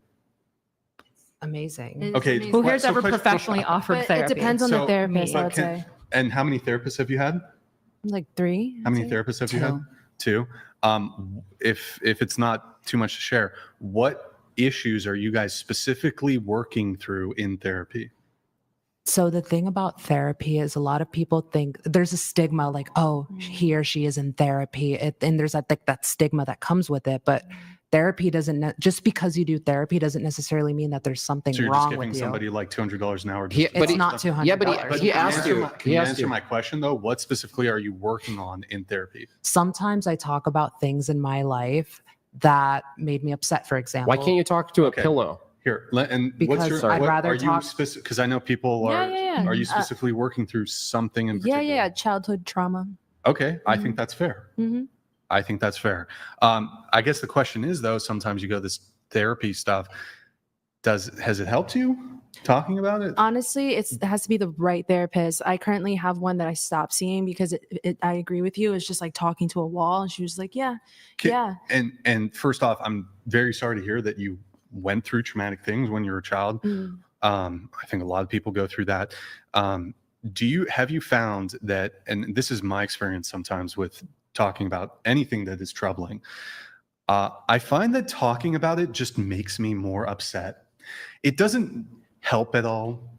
It sort of, what's the word for it? It just sort of recycles the feelings. And sometimes I just, if it's something like temporary that I'm upset about, talking about it and focusing on it just makes me more upset about said thing. And if I'm given a couple days to just not talk about it, I tend to just move on past the thing that was troubling, and I'm good. Now I can understand perhaps with something that's like a bit more deep seated and like, you're not going to get over, I'm talking about more of a minor thing, but even things that in the moment are troubling to me, if I just wait a week, I'm over it. So when I'm in therapy, we practice something where with trauma, they want you to be, to feel what you felt when you had that trauma, to overcome the idea of like, I don't want to think about it, hush, like it's under the rug, because you're not really working through it if you're just not talking about it and you're just putting it under the rug or hiding it. Talking through it and having that emotional reaction is actually helping you as a person. It helped me. It has to be the right therapist. Like, again, if the therapist is just nodding her head or his or her head, just saying yes, yes, yes, and not actually asking questions, engaging, trying to understand my perspective, or even interjecting and saying, hey, like, what you just said is not correct. Like, that's cognitive behavioral therapy. Then there's no, it's not. Can I ask you more of like an empirical question? How do you measure whether or not you've sort of worked your way through something? Let's say like, here's a problem. In between these two things is therapy, and here's you've made your way through. What's the metric for you've made your way through the problem? There's never a way, I made a way through my problem. I will always live with that. It's unfortunate, but it's the way I am able to react to it, handle it, and talk about it. Do you want to know the empirical metrics that we use in the science to evaluate? So there's a couple of metrics that are going to be used. One of the most important ones is days off work. So one of the most important metrics for the efficacy of therapy is to see how often that person has to take off work for mental health related issues. So this is one of the most robust evidences for support for therapy, is that people who have gone through therapy miss work less often. Another really good measure of therapy efficacy would be things like relationship flourishing. So if they prior to therapy struggled in relationships, can't maintain them very well, and post therapy have relationship flourishing, that's oftentimes used, and you see this robustly. Like, when I'm saying robustly, I mean millions, maybe billions of data points, right? So this is an extremely established phenomenon that by and large therapy works. There are bad therapists, and there is a pathologizing of normal living that I would totally grant, where people are like, I'm really sad, I need to go to therapy. I'm like, you could probably just talk to a friend. Like, you probably don't need to. But there are things like trauma, for example, that have very neurobiological underlyings, that have very, very well-researched protocols for addressing these things. And the thing that she's describing, where essentially you're calling the emotion and the memory forward and reconsolidating it, is based on hippocampal data. We know that when you pull a memory forward and you reform it, every time you re-experience that memory, you're recoding it with like emotional colors. And so the goal of like PTSD therapy would be reduction of nightmares, reduction of days off, and reduction of flashbacks. And it doesn't always work. There are some people that it is not effective on, and there are other ways. But for example, prolonged exposure is what it sounds like you're talking about, is extremely effective on average by and large. However, there is a caveat here, again, which is that overall, we said that therapy is slightly less effective for men. And I would argue that's because we approach therapy almost exclusively from a more feminine approach. And there can be therapies, and there are therapies that focus on more mechanical movement. For example, teaching men to externalize, having therapy that's focused outdoors and with movement, talking about like project related processing. These things do exist and are beginning to emerge, because I think men have been underserved by therapy. Well, it's like like you said that you'd way rather just not talk about it, wait out a week. I personally want to talk about it. Well, I can't let it sit within there's some variance here. I think you made some good points, and I think that when I'm talking about therapy, I'm not talking about it so much from like trauma stuff, more so like vaguely sad. Like, I'm vaguely unhappy. There's not like a specific traumatic experience I'm trying to work through. It's more so just like I'm vaguely upset or sad about something, or I just like, or perhaps the problem's been solved, but I'm just going to be perpetually in therapy. Yeah. That's kind of confusing to me too. Mild But to moderate depression and anxiety, by and large, particularly when it's state, which means like you're feeling sad, it's not like a diagnosis, can be solved by community. If you just immerse that person into a community that supports them, most of these things go away, because most people are sad because they're lonely. sure. Final thing on the therapy thing, just in response to you, you said you want to talk about things and stuff. Silence. You want to talk about things? Yeah, like I got a therapist after that 1.5 year breakup, because I just couldn't put it on my friends to listen to me 24/7. Sure. Like, because I'd be so anxious, so depressed. Like, it was. Yeah, but do you feel like if I can make it from a relationship realm, I don't feel the need to, like, for example, if I'm dating a girl and she does something that's annoying or something, I don't feel the need to, like, in every instance, if somebody's like said something that's like whatever kind of annoying, or I don't feel the need to constantly litigate every single minor thing. I think part of being in a relationship is giving the other person grace and like letting like minor things, unless they slide. put the toilet paper the wrong way. Oh yeah, of course. Then you've got to. Then it's over. You know, but I think that like a component of relationships is giving the other person grace to, like, maybe, especially this is especially the case for women. I think, like, if we say something that offends you, maybe let a couple things slide. You know, I don't know. I've had girls who are like every fucking thing. I don't think I was really necessarily saying. I wasn't saying that. Oh, you were I was talking just about saying that. like. Okay. I have a bad day. I had a bad day at work, or something really shitty happened. Like, I'd rather just tell somebody about it, talk about it for a second, and I'm more likely to get over it. My brain works on just festering on it. So I feel like that's kind of like fair. where we're different. We're going to move on. We have a chat here from Blawfest. Speaking of which, guys, TTS is $70. Oh, I forgot to change it. I'll just read it then. Women attempt unaliving more times than men. There are more men who statistically unalive themselves in total. Men are just better at it and less desperate for the attention women see comes from it. I'm going to need to change the threshold on those, but yes. Thank you, Blawfest, for the message. Thank you. Guys, TTS has been lowered. $69 TTS if you want to get it in. $69 TTS. I'm going to finish up with the pre-show notes, then we're going to get into some of the questionnaire stuff. Let's see. We had, final thing for you, Charlie, your final note here. You disagree with the host and others that have been on the show when it comes to the male loneliness epidemic. You think that exists because women are largely waking up to the tricks guys pull, and that's just the free market doing its thing by weeding out weak men. I do. What tricks are guys pulling and that women are waking up to? I mean, just in general, gaslighting. What is that? I don't even know what that is. Gaslighting is kind of like if I said like, I'm gaslighting you right now. Yeah, I do know. Okay, well. Sorry, what is gaslighting? You don't know what gaslighting is because you're fucking crazy. No, what is gaslighting though? I mean, I don't have like a definitive definition. You don't even know. I think it's just a buzzword women like to throw out. It's not that. It's definitely, I can define it as like, if I'm defining it as a verb, where it's like, it's as if I said you did something or you saw like a text that I sent or something.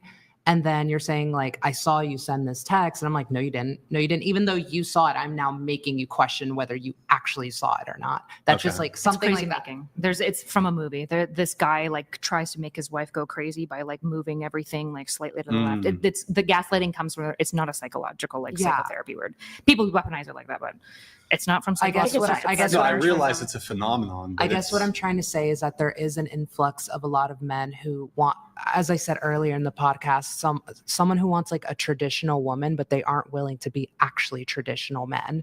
Mm-hmm. And, seeing as how, like, would you guys say you guys are free market?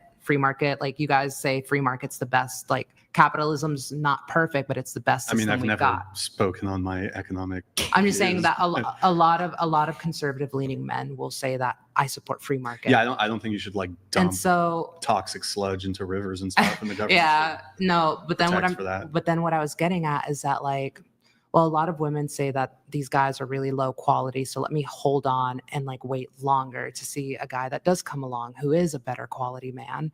And that leads to a lot of the weaker men who aren't as traditional and aren't really high quality. It leaves them without anybody to go with them, I guess is what I'm trying to say. Mhm. So, I mean, I guess that's what I was getting at, is that Are you saying left-leaning liberals or men who aren't leaning traditional are more depressed, or what do you?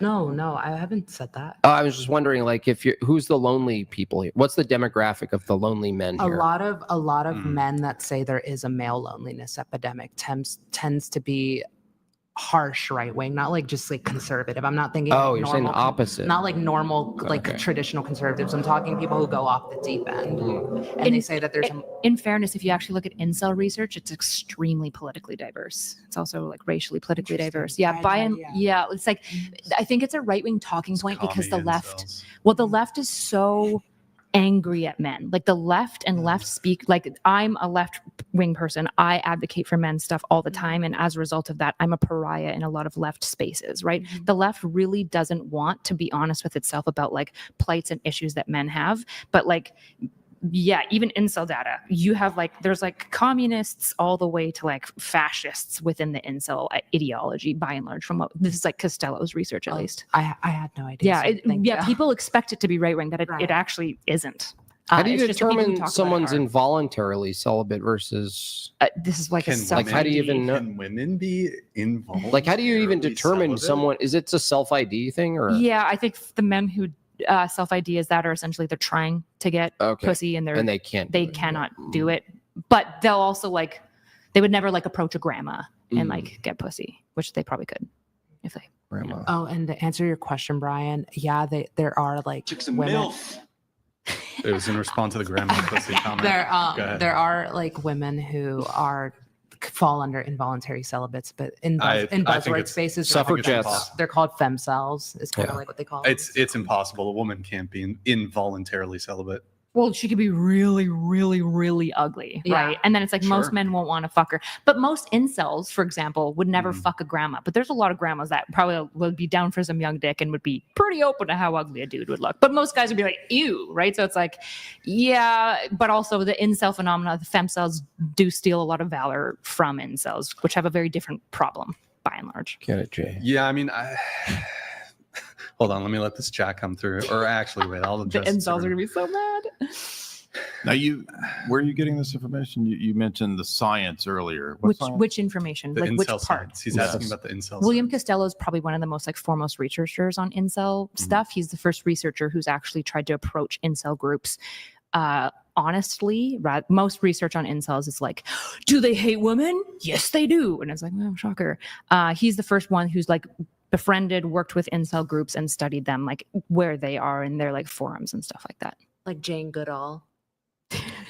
Like Jane Goodall, but for incels. Yes, I'll let him know. I'll let these chats come through. Thank you, Blawfest. Blawfest donated $200. Thank you, man. I'm a high quality, hard-working, respectful and traditional man.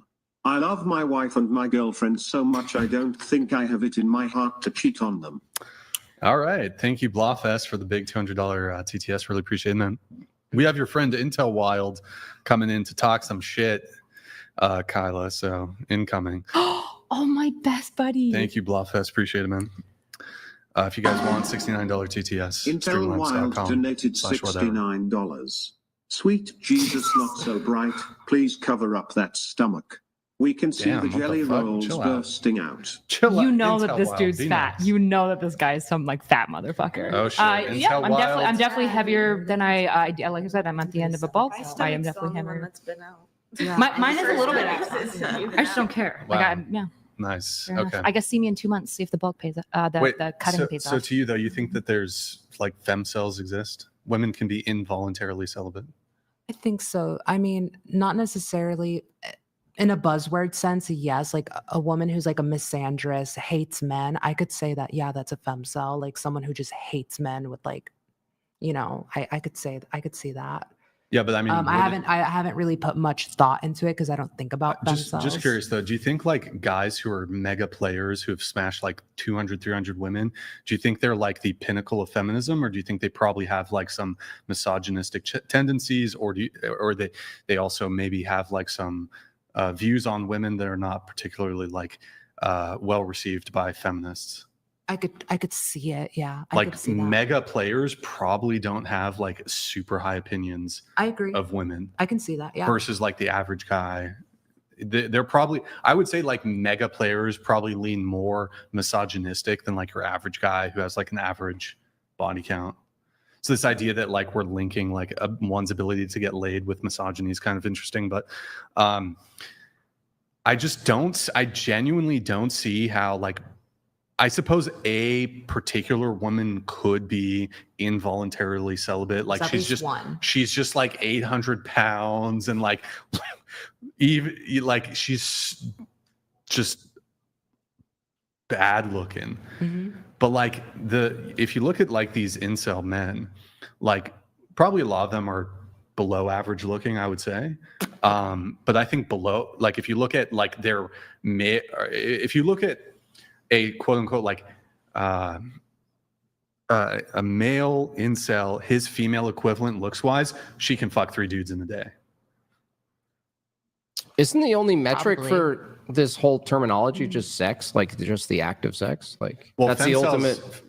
Oh, go ahead. Yeah. That's the definition, right? It's like Can you for- get sex? Yeah. So like, what if it's the case that both men and women are slowly rejecting this sort of like lingering sexual liberation crop dust that we're in, and maybe the celibate thing is actually could be a good thing. What if it's a pushback and people are like, well, maybe I just want to get to know someone, and with technology and all of this promiscuity, it's really hard to navigate. That'd be a vol cell. Maybe they just want to like, maybe they just want to like, that's the thing is like, that's why I'm like involuntary, voluntary. It seems to be a bit ambiguous given that there's a lot of other variables at play. Well, I think it would just strictly be like, this is somebody who's not like waiting until marriage and they are desirous. They're desirous of at least having a singular sexual encounter, and they can't. Like they cannot get a singular sexual encounter. Yeah.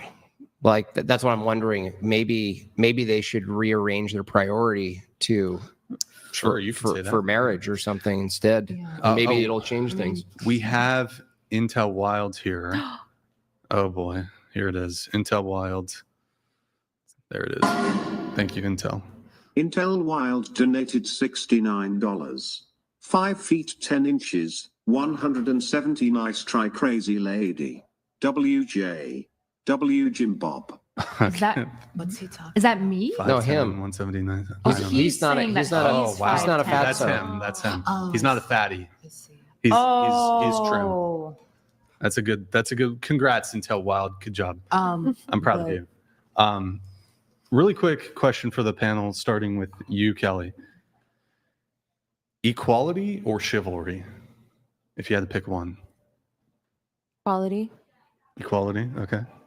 Absolutely one, equality, but I also don't believe that those are mutually exclusive. Sure.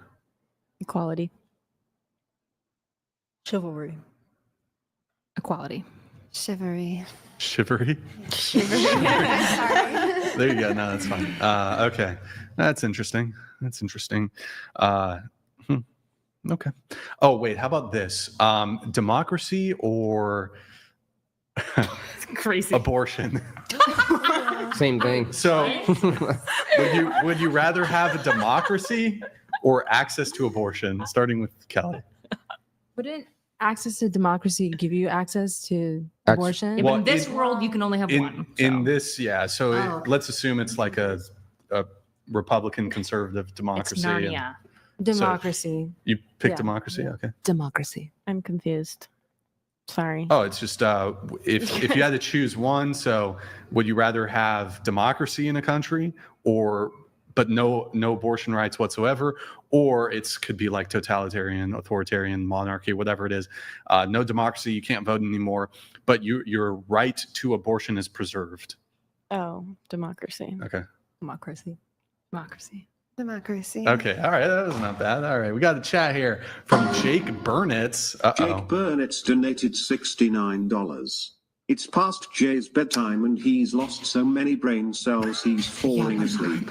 Not so you ride IQ tell Jay not to give an entire history lesson, but every time you speak you give an endless yap with an essay.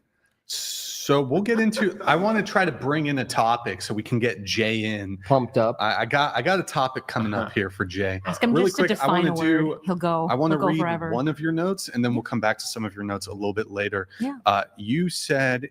Here, I'll just do a simple one really quick. In a relationship, sleeping in different rooms or beds is okay.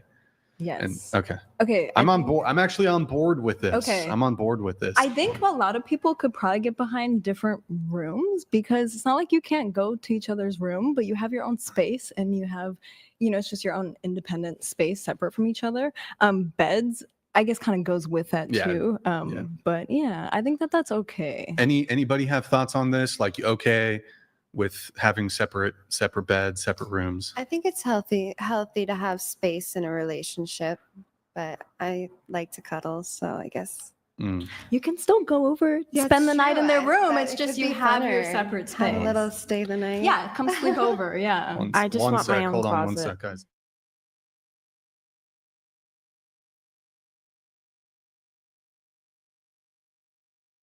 Okay, we're good. All right. What about you? Separate beds, separate rooms.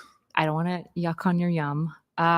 In general, I think I'm very concerned with the health of relationship if they can't share a bedroom together. I think You're there concerned. Are, yeah, with the I think health. there are situations like like if one person has a syndrome or like their legs, like restless leg syndrome and stuff. Like that he's gonna kung fu the chick and yeah, like she can't sleep beside him because he's literally like He's gonna hurt vibrating her. while he's asleep. Not murder, just like Hurt her. he's like with his legs. with his legs. Yeah. Sure, Well, yeah. even snoring. But But by like, and what- large, I guess the question is concerns me when I like, see that. wouldn't there always be some reason for separate? Like, I can't imagine we're just going to arbitrarily, if they're otherwise fine sleeping together, we're just going to arbitrarily.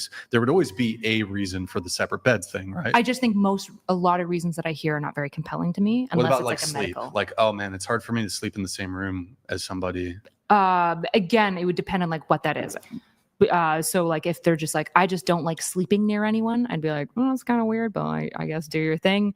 If they're just like, I just need my own space. Wait, was this the topic that was going to get Jay fired up? No. Okay. I wanted to do one of her notes, then we'll get to the. Hopefully, we'll get to that Jay topic. has big feelings about this topic. So what's your reason for wanting it? Mainly, I think just to have your own room and your own space and all your own stuff, and it's just kind of like yours is yours, yours is yours. Sure. What about you? I'm down to have like a guest bedroom, but for the most part, like I just want my own closet, maybe separate bathrooms, but Okay. bed I'm sharing. What about you? Own your own bedroom, I would say. Yeah. You're fine with it? Yeah, I like the idea of having your own self-expression and you don't have to like compromise so much and then you can just, go to each other's rooms after. Doesn't matter. Sure. Jimbob? I would say same bed. Try to keep that. Not to say like you can't have like a day bed in like a studio where you just like pass out because you're doing stuff. But I kind of look at it from even though it's unlikely, I look at it from a protective lens where like I want access to be able to defend my family and my wife. So I Okay. want to be closer if something occurs. That makes sense. Jay, what about you? I'm married late in life, so I was really used to not having like somebody in my personal space every single night. But then when I got married, it took me about a year or two. I got really used to it, so I like it now. And then like when we, like sometimes I do snore, like not every night, but maybe once every month or so. Sometimes like you can have, if somebody's sick or something like that, somebody goes in the other room. But like I think typically you're gonna want somebody. Yeah. Yeah. And I'm not I'm okay with sharing a room or a bed. I'm just saying it's okay. I could see why you would. And I kind of could go either way, I think. Yeah. Yeah. I'm kind of big on the separate. You like it? I like the separate beds, separate room, I just like the separate messes. Yeah. separate messes. I feel like that'll avoid Yeah. a fight. You make your room messy, I make my room messy. No one. Yeah, I think separate rooms is good. Because Are you messy? Because usually girls are clean. Like the dudes are messy. I mean, like my closet's a disaster from getting dressed today, and I don't plan on cleaning it up tonight or maybe tomorrow. So it's like that type of stuff. But no, I feel like men are very messy. If you're the girl cleaning and you're cleaning up after a man every time, I mean, obviously everyone has their own situation, but yeah, Okay. Rock and roll. All right, let me get into the questionnaire here, which hopefully we'll be able to get Jay into on some of the stuff. Let's see. Here, why don't we go Kyla's notes to see if there's anything there. You did like little squiggly signs, which I guess is like maybe. Like, meh, depending on how we phrase it. Yeah. So a man dating a transgender woman is straight, to which you're He's like on. more gay than a guy not dating a transgender, but it's more straight than a guy dating a man, you know? Okay, so it's a spectrum, is what you're saying. Yeah. If they have titties, it's obviously more femme than if they have a penis It's and less, chest hair. I see. Yeah. Okay. Obviously. I think that probably grant that, but you wouldn't say that it would be straight. It'd be straighter. Straighter. Yeah. Okay. But it wouldn't be, for example, like a man dating a transgender woman. They would not be in a heterosexual relationship. They'd probably use that label. I'd be fine with that. I don't really care. But would it be, from your perspective, a heterosexual relationship? Mostly. Hold on. Mostly? Yeah, because she's in most ways super femme. She's presenting femme, but there's obviously, in a lot of cases, there's no chance for pregnancy. There's oftentimes not a vagina going on, right? So it's not quite heterosexual. Hold on, but so we're talking about the binary, though, because I'm treating these things obviously spectrumal, right? Well, there's not a sex. I'll go ahead and grant that there's a gender spectrum, but there's not a sex spectrum. Like it's binary. Sure, but I think Male, when you're talking female. about like heterosexuality to homosexuality, you're talking about being gay or straight. And so in that sense, I would say Which is sex. It's sex, not gender. It's heterosexuality pertains to sex, not gender. But I guess I'm rejecting your binary approach I mean, to it's literally, sexuality. but it's literally in the word Definitionally. itself. Heterosexuality. That's not how we. homosexuality. That's not how we like define things, though, right? It's same sex, opposite sex relationship. Science? Postmodernists. Is this the science that you're talking about? Are you a science denier? No, I'm not a science This is- denier. you know I don't what? think anyone You know says what? that sexuality and homosexuality is this like binary thing in the way that we'd say like sex is. Because sex is binary for a number of reasons. It's not just genitalia, it's a whole number of factions. Whereas heterosexuality and homosexuality is much less of a biological concept. It's much more of like a social concept of how we label relationships, which Between is why sexes. it's more spectrumal. Between what? Between sexes. Between genders a lot of time, right? No. Yes. Between obviously. sexes. That's maybe how you define it. That's just not Wait, how but I so do. okay, the word itself is a social construct, but the behavior that's observed is wouldn't that be objective? Yeah, that's why it would be spectrumal, right? Like if you're having sex with somebody and you're like sucking on their titty, but also like they have a penis, it's obviously less straight than It's her titty, but his penis? Are you splitting No, it it's too? her titty and her At penis. the torso? It's her titty and her penis. Wait, you think Hers there is can such a have a thing penis? as her Yeah. penis? Mhm. How's that? Is that binary or? Your guys' Is that a favorite. binary? What is a gender? Well, it's Well, you're the one making the claim. yeah. Well, I don't think that like sex is just genitalia. Okay. right? Do you think there's a difference between sex and gender? Yes. Okay. Can a female be a trans woman? Can a female, like a sex woman? If gender and sex are different, can a female be a trans woman? No, because the whole point of trans is that you're transitioning to the opposite gender. Binary. You mean transitioning to a different sex? Nope, performing as Okay. the opposite Okay. gender. Well, no. If you it's don't, different, you don't suddenly No, become dude. like XY. You when just you take reduce it to testosterone, right? sex. If No. it's impossible for a female, Well, you have reduced it to that, but I have not, right? Right. So if you want to gauge Right, but my this world, is what's the like- transition? What's the transition then? the transition is the gender performance, From what to what? woman to man. In this Which case, is what? I believe that's Which we're is going. what? Which is what? A transgender, in that case, a woman to man, it would be a transgender man. So You you see love how doing silly that. this is. It's over. Like you're insane. I get it. You guys don't like You're trans insane. shit. I'm no, sorry. you're actually insane. Okay. Like you're an insane person. You guys already acknowledge that gender is spectrumal, so I didn't say that. you're No, already you said infringing my that. norms. We're just asking you. Oh, you guys don't think gender and sex are different? No. That was just me, I guess. Oh, okay. Granting it No, I for- think I think granting they're it for the sake of the informed argument. from a binary. That's why this question is It's absolutely downstream from a binary, but this not question a binary. destroys the entire paradigm, because if premise one is sex and gender are not the same, and transgender is this transition of genders, it's not a transition of sex, Nope. then a female, which is sex, could be a trans woman. But you said they can't be because of? But they're not really transitioning anywhere, right? Like, Yeah, that's our point. That- There is no transition happening. it's to my point too. That's it. If you want to hear That's my it. definition, right? Typically, gender is downstream of sex. This is obviously true. When you're born When is with it a certain atypical? There's multiple situations where it's atypical. There's lots of women that are born with an XY condition, but their testes sex. essentially. Can I never drop. identify It's as not? with It's that? literally not sex, and it's arguable about whether or not they're a man or woman Whoa. because their testes don't drop. So they Whoa. express. So they have a sex. vagina. They have tits. So physical. They have a vagina. They have tits. They So go biological. through female puberty. The only thing that you catch them in is they don't have a period because their testes. Can I never identify actually as drop. that? Can I identify as that? There's a massive question of which sex that person The is. thing you just described, can I identify as having that phenomenon? What's a chair?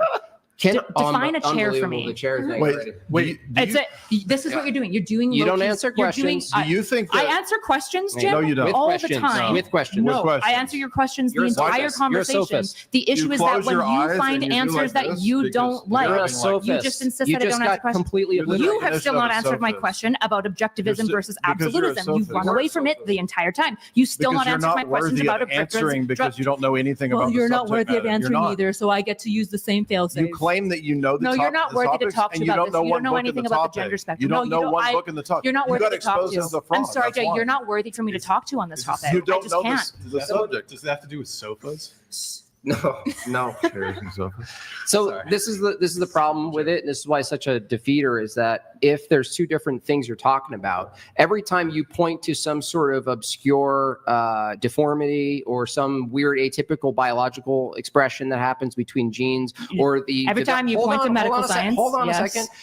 You're actually pointing to something that has nothing to do with gender, because gender, you said, You were talking is, about sex. no, we're talking about sex and gender. Yeah, which is why I said it's downstream, You're but it's talking not to one-to-one. a child. Sex You is can't have categorized by a number of things. It's your chromosomes, Can I be your anti-gendered physical no matter what my expression, sex is? the gametes that you produce, Listen to and this the question. Listen to my question. And the androgenic Kyla, focus. hormones You that spouting you create. out science terms doesn't get I got to you ask you a anywhere. question. Because That you just don't tells know me the you subject don't know matter. what these words Kyla, mean. Kyla, That's all we're Kyla, learning right focus now. for a second. I know, What's a but gamete? Do you know what a gamete Focus is? for a second. What's a gamete? you spouting out terms Jimbob, and asking what's a for gamete? definitions. Forget it. It's a Jimbob, biological what's a term. gamete? I'm asking What's you a question. gamete? I'm You asking can't you have a conversation Jay, because what's a all she gamete? does is ask for definitions of words. Jay, I what- want to know. Yeah, that's a good help word. me understand your What's a gamete? position. Can you help me understand your position? I would love to, but you guys keep interrupting Do me you and won't think engage that with me. words are purely subjective, like definitions? Are they just subjective? No, they tend to be arrived to by like social concession. However, scientific words typically are operationally defined. How so do they you are. how do you come? So how do you know that? You claim these things, right? You asserted that. How do you know that to be the case? Are you just going to go down some I wanna know how you know epistemic these claim? things. Oh, I think, therefore I am. That's Can you how tell I me know. how you know that? You just spit stuff out, but how do you know that? And what constitutes that knowledge? Jesus fucking Christ, dude. Okay. So you're just going to cuss, but you don't know. No, I'll answer you as well. How do we know? Okay, what was the statement? How do I know that You literally just machine gun bullshit nonstop. How do you know any of those things? What's your justification for right? those What's claims? your epistemic system? Epistemic justification. What is it? Typically, I observe things. There's not like epistemic systems that you subscribe to. The same way that we all know You things. observed How all do the- you know that you your observed microphone exists? all the things in that this you world? stated How you do you know observed. that your microphone exists? All the things you How do you stated know that your observed. microphone That's exists? a two-quote. I'm just curious how you, Jay, know that your microphone exists, or does it not? So your answer to my question is to ask me a question. Yeah, that's called Socratic engagement. Have you never, or It's just Socrates dodging, not a dodging. legitimate It's called philosopher? dodging. It's called dodging. Oh, so Socrates Was a dodger? not a real philosopher. Was he a dodger? He's not answered most of my questions. Does he answer What's a questions? gamete? What's The question objectivism was- versus absolutism? What is I just Agrippa's wanna trilemma? understand your How do you position. solve Agrippa's trilemma?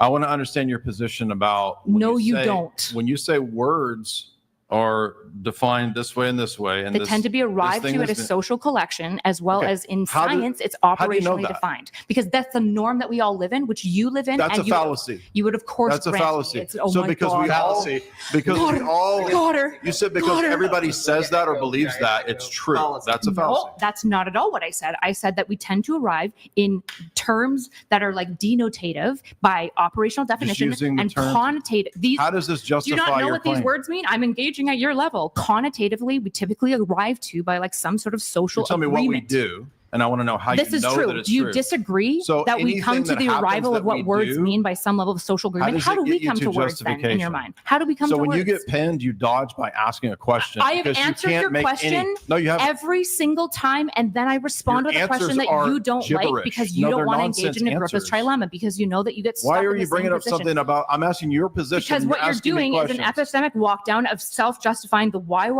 I just want to know your position. I have answered it 6 times. Where's the justification? You just asserted things. Typically, do you want me to answer it again? We said we observe it and we all have that. We norm. do stuff. We Yeah, agree on things. That's an society- appeal to society, which is a fallacy. It's not a fallacy is. to say that the way that we come to connotations is by What is broadly the appeal to social masses collection. fallacy? It's not appeal to masses when you're talking about the social collection of words. This isn't appeal to masses. You're You said misusing the a masses fallacy do again. it this way. No, I said that society arrives at these That's terms. the masses. How do That's connotative appeal words? to- that's an appeal How to do the masses. connotative words get defined in your That's an worldview? appeal to masses. How do words get Oops, defined? you got caught. You're never going to answer a question. Because your questions You're are such a gibberish s- nonsense You're just when a you get small caught. man. Are you going to answer a that's question? all she has. Well, Well, you're a all I've bulk- had is you're a multiple bulked answers to up your girl. questions. I've I had might be a 5 small reasons as man, to how you but find you're sex. bulked up I've according to outlined the your own difference terms. between sex and gender, Are and you I've still also bulk- What's the outlined difference? how you arrive at definitions. Yeah. I've Are you said still it multiple bulking? times. What's the difference? and Are you don't still like it. bulking? You're bulking? What's the difference, though? Oh, you're just going for now. Are you fat, Joe? Kyla, Good Kyla, job. look, You said it. we asked you a Yeah, very, I am bulking. we- Well, no, I ended bulking like 4 days ago now. It's a very simple question. Can a someone, regardless of their sex, be any gender? Oh, now we want to talk about real She things doesn't again. know. You're talking to a mentally insane person. Which is who can't crazy because even despite carry on a that, conversation. you can't answer a single fucking question. I that don't I've owe you an asked answer to all your night. dumbass question. I don't owe you an answer to anything either. That's what Then fucking you debate can't is. debate, We dummy. both agree to engage back and forth. This have is a not the proposal. W that you think it is. I have you a look proposal. embarrassing. Hold on. You look embarrassing. You're a Both of you guys, meltdown. wait, just wait a second. I got a little proposal here. Okay. Maybe we can make some headway with it, some ground here. And I don't know if I'm using this term correctly. What if we did this? So it seems like both of you strongly disagree. What if instead of like kind of hold on, instead of like a constant like back and forth, you ask a question, he answers a question, asks a Fight. question. What if I give each of you like you ask 10 questions, you respond to them without asking a question back. And then once he's asked his 10 questions, you then can ask him 10 questions to which he has to respond to without like asking a question. Is that like an internal? 10 is a lot. That's going to, do you want to do like 5? Just so that we don't could do have to- less. We could do less, Yeah, but let's that do like might 5. be more productive. Is that sure? But I'm agreeable? only going to answer her questions relevant to our topic. Amazing. So he doesn't have to answer the previous questions that he dodged. That's how I'm not going to refuse, just so it's answer clear, irrelevant questions. If that's the caveat he's going to add to it, I refuse. That's what a those debate grounds. would be. Why would you bring in irrelevant A questions? debate is where we both engage with one another. whole thing He is to still bring in hasn't answered irrelevant my questions. questions. Why would you Hey, not agree ladies, to that? did he ever answer the question absolutism versus objectivism at any point? They don't know. It doesn't Did he- matter. did he answer that question? It's irrelevant what anyone Well, else Charlie thinks says about no. whether. Do you guys know? I don't owe you that answer. This is how debates work. All you're doing right now is admitting to me that you're being topic bad is not faith. on. That's not today's topic. That was yesterday's topic, dummy. First of all, we explicitly talked about that today. We talked about. How about it has to be you brought it up. relevant to the topic? No, I reject that because the questions I would like to get answered. Right, exactly. The questions I would like to get answered are the questions I've The been only trying to get thing you answered the can entire do time. is talk about totally irrelevant other topics than what we're debating. That's the only thing you do. That's It's a not destiny true. You're tactic, just- and it's pure garbage. That is true. That's a crazy statement. No, it's not. Aging is It's- rough for you, isn't it? Oh, so here we go. That's Here not we an go. add-on. I'm Are you just- bulking up still? Are you bulking up still? First of all, he I've looks defended bulking. in his 30s. He does not. He looks. He's a handsome guy, but the reality is like he's terrified of He's aging. married. He's like I'm what? Hey, he's Terrified of what? aging. Asians. Aging. Do you have something against Asians? And Asians. How am I? I'm He told me before, by the way, he was like, if there's any Asians there, I literally can't be there. Are I there have any trauma. Asian people here? She's I lying. you know what, It's a total lie. I actually made sure there wouldn't be any here today. So can I I ask, really appreciate that. For this Jay's this sake. kind of That's very nice exploded, of but you. I didn't What? get a Are you clear being answer. serious? About the Asian thing? Yeah. That you're afraid of Asians? No, I don't think you're afraid of Asians. Did I say that to you? No, I literally just turned to Charlie and I said, just so you know, it's Are a you joke. Asian? God, I wish. No. Aging. You're talking Oh, about aging. She's talking about aging. Yeah. That was me. I made a joke. I made a funny. So no to the 10 questions. Okay. 10 Well, questions. definitely 10 questions. Okay, That would be Okay, a well, nightmare. 5, 3. I'm not whatever. answering any of her gibberish It's a that's microphone. not relevant to the topic because her whole shtick is Okay. to bring in things not Okay, relevant. sure. Okay, then I'll just move it on. But I do want to say that's not pussy. You were talking about male pussy. You were talking about male vaginas. Yeah, That's not insane. It ain't a vagina. It's a wound. It's not a vagina. You're it's insane. not pussy. Okay, it's not pussy. It's I'll literal say that. wound. What's It's not a pussy. Huh? What? When you were describing the things like, well, if a man has Like a mangina? Like if he gets if the a man vaginoplasty? has like titties and That's the nothing. makeup and the wig No. and the vagina, and I was like, it's not a vagina. It's not. Don't call it a vagina. like a vaginoplasty vagina isn't a vagina. No. Is that what you're saying? I just want to make sure I'm No, understanding you were saying how a biological male, when they transition, change their gender from man to woman, and they get the surgery. Some of them do. That's a sexual that's not distinction. It's by not the way. pussy. What is it? It's a wound. hole, I guess it's not. That's not pussy. No, it's a not- literal wound. It's not a vagina. It's a surgery wound. It ain't a vagina, okay, Kyla? Okay. Please show some respect to vaginas. I know you are very passionate about vaginas. I'm very. I don't mean to step on your feminism today. Speaking I'm of so which, sorry, Brian. I saw your disagreement. Here, I could prove it's not a vagina if you think it is. If I got the same exact surgery done right here on my cheek, is that a vagina? Yeah, you'd have a vagina on your Jimbob, cheek. you got a Really? pussy on Yeah, your every face, single bro. person who would look at you would be like, "Why does that dude got a vagina on his face?" It's a real That's vagina. crazy. Yeah, everyone But would look you at think that and that's a think, real That's a real vagina. "Well, it's not like a cis woman's vagina." What? In every way, if you A cis woman's vagina as opposed to what well, other because kind you're of saying vagina? real vagina, Are you so on I'm assuming you meds? mean Are you? cis. Are you on meds? Because you I'm literally not. don't seem like a sane person. Wait, hold on. Are you saying that this is really misogynistic? Are you saying that instead of women having mouths, they should have vaginas there instead so they can't speak? Oh, I think that's what you're getting It to. And depends. it's, as the sole feminist here at the table, you're kind of being. can they a utilize misog- queefs effectively to form words? I will grant it. I'll allow it. Okay, then I'm okay with this world. Oh man, that's crazy. Because you're basically saying and ship something it, that's an boys. imposter is identical to the thing itself. Like your knowledge of philosophy. And yours apparently. It's not Do pussy. you You want mean to? how you couldn't not name pussy. anything? Do you want to? in the Well, subject now matter? that we're back to this topic, do you want to define objectivism versus absolutism? Since you brought it back there Oh my yourself. God, look at this poor girl in her sunburn. Holy shit, what happened to you? Driving up. One drive, one-way drive. Don't You look. should have turned Oh my around. goodness. No, actually, he was driving up here. She's I wondered leaning why on you- me. I was like, bro. Skin That's cancer in fine. like Don't 2 weeks. pay attention to it. Okay, Kyla, the rest of your notes here. You did a little squiggly line to you agree men are more privileged in society than women.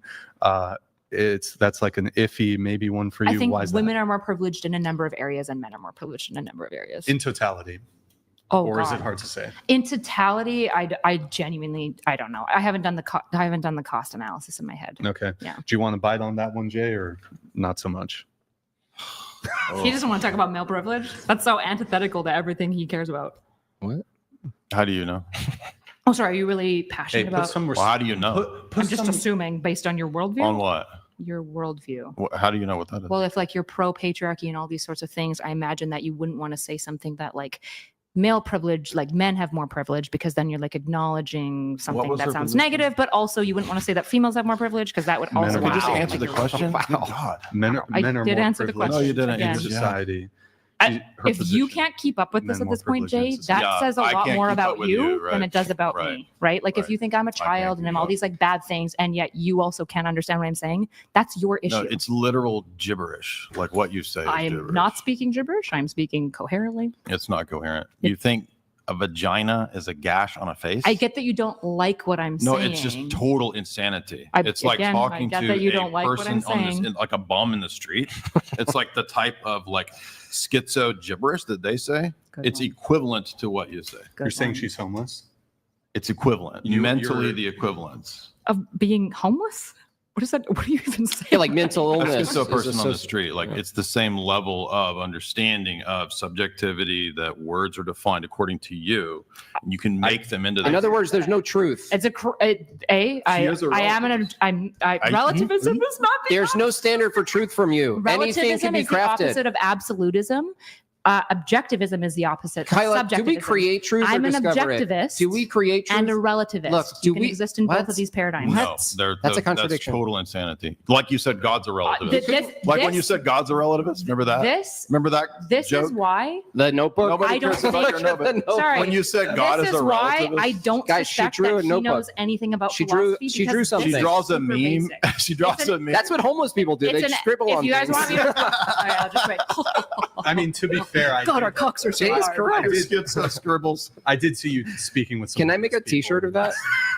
You were hanging out with some homeless people. Ryan, why are you telling me about that? Let's say. And they were Asian too. Don't tell Jay though. Do you know, I what was you also just hanging said out is with absurd because if you hold both of those true, which one's the true one between the two? Objectivism and relativism. Yeah, which one's true? These two things are not mutually exclusive. Okay, and how is that? Okay. Draw Great. another We fucking can finally scribble. go into it. You should, Yeah. just so it's clear, Trust with No, a I want Phil you to degree, tell me. Yeah, I will. I'm not giving you the With- lecture like you wanted me With to a do Phil yesterday. degree, you should know I the want you answer to tell me this, because which is you why I don't don't know. Okay, Draw it. objectivism is rooted in something like Platonic forms. It believes that there is a true sense of a concept like justice, and that this is a universal, essentially, idea or construct that exists. Whereas relativism is way more interested in things like looking at the situation around something to gauge whether or not it's essentially saying you don't have to apply all law equally to every person because there's always so much more complicated going on to find things. So a good example of absolutism is Kant. He believes that basically all law should be applied equally to everyone. This is not the same as objectivism in any way, shape, or form because that's not objectivism just believes that there is a true concept of like justice. You said you were going to let me say this. You're wrong. Subjectivism basically rejects that. It's like That's not Derrida Kant. that says there is no such thing as a true anything. There's no such thing as justice. There's no such thing as any of this. And this is where like postmodernist theory comes in. I am You an don't understand objectivist Kant. and a relativist. What are you? You don't understand Kant because you couldn't tell me one of his books. Oh, whoa, buddy. Can you engage What with is the Kant's? ideas yet? Can you tell me what his ethic is? He's an absolutist. Are you asking like What's his the golden name of ethic? his ethical system? I don't know the name of his ethical system. He's an absolutist. But you just talked about Kant's. Do you ethics as disagree that absolute- Kant but you is don't know not what an? his system Is he not an absolutist? You don't know what his system is. God. Just say no, you don't. It's simple. Just say I don't know. literally just said that I don't know what it's called. But is he you not an know absolutist?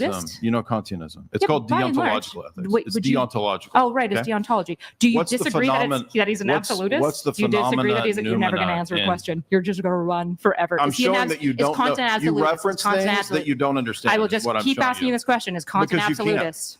Is Kant an absolutist? Kant is he believes in idealism. Is he an absolutist? He believes that everything is in the mind. And so in that sense, no. So he's not an absolutist. You If- heard it here, guys. More of a Kant, solipsist not an in the end. absolutist. Great. He believes in a What about Plato? Is he an believes in objectivist? let me finish. He believes in a duty-based ethic that he thinks you can ontologize to all people. He thinks you can universalize it. But he doesn't believe that it's absolute and it's objective. That's called the phenomenal noumenal distinction. I didn't say objective, and I didn't say he's an objectivist. I said he's an absolutist, which you thank you, I understand guess, that, for but agreeing with you me in said a really in long, your roundabout definition, you way. said absolute was universal. Absolutism is a universal Right. application of Kant law. doesn't believe that. Thank you. Yes, he does. No, That's he why doesn't. he creates the Kant paradigm doesn't for- believe that there's He's any got the universals. categorical imperative, which is essentially lying. He thinks lying is the only That's not the universal law that you categorical can imperative. It's apply to. deontological ethics that you can universalize every ethical situation. That's not refuting anything about the categorical It shows that imperative. you You're don't just know what you're citing a talking new- about. I'm telling you what You're it allowed means. to not The know word. certain words, but you can still engage with the ideas. You This is don't why, know for the example, basics. you know what you would never do? You don't know You the would never talk basics. to me about psychology because you know you'd get So fucking now she has to go to obliterated. the discipline No, that I'm she just being came. mean to you that now. She isn't here to debate because she doesn't know the discipline she's trying to debate. Why are you talking about Kant? You don't know any of his works.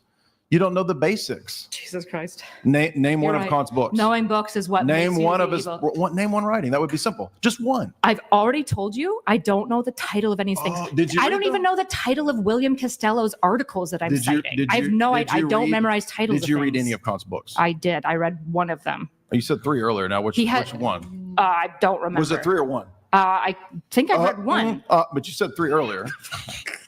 Maybe I was wrong. Oops, Maybe I've or only read you one. lied. No. You just lie about what you think you know because you're on a performative debate setting and you totally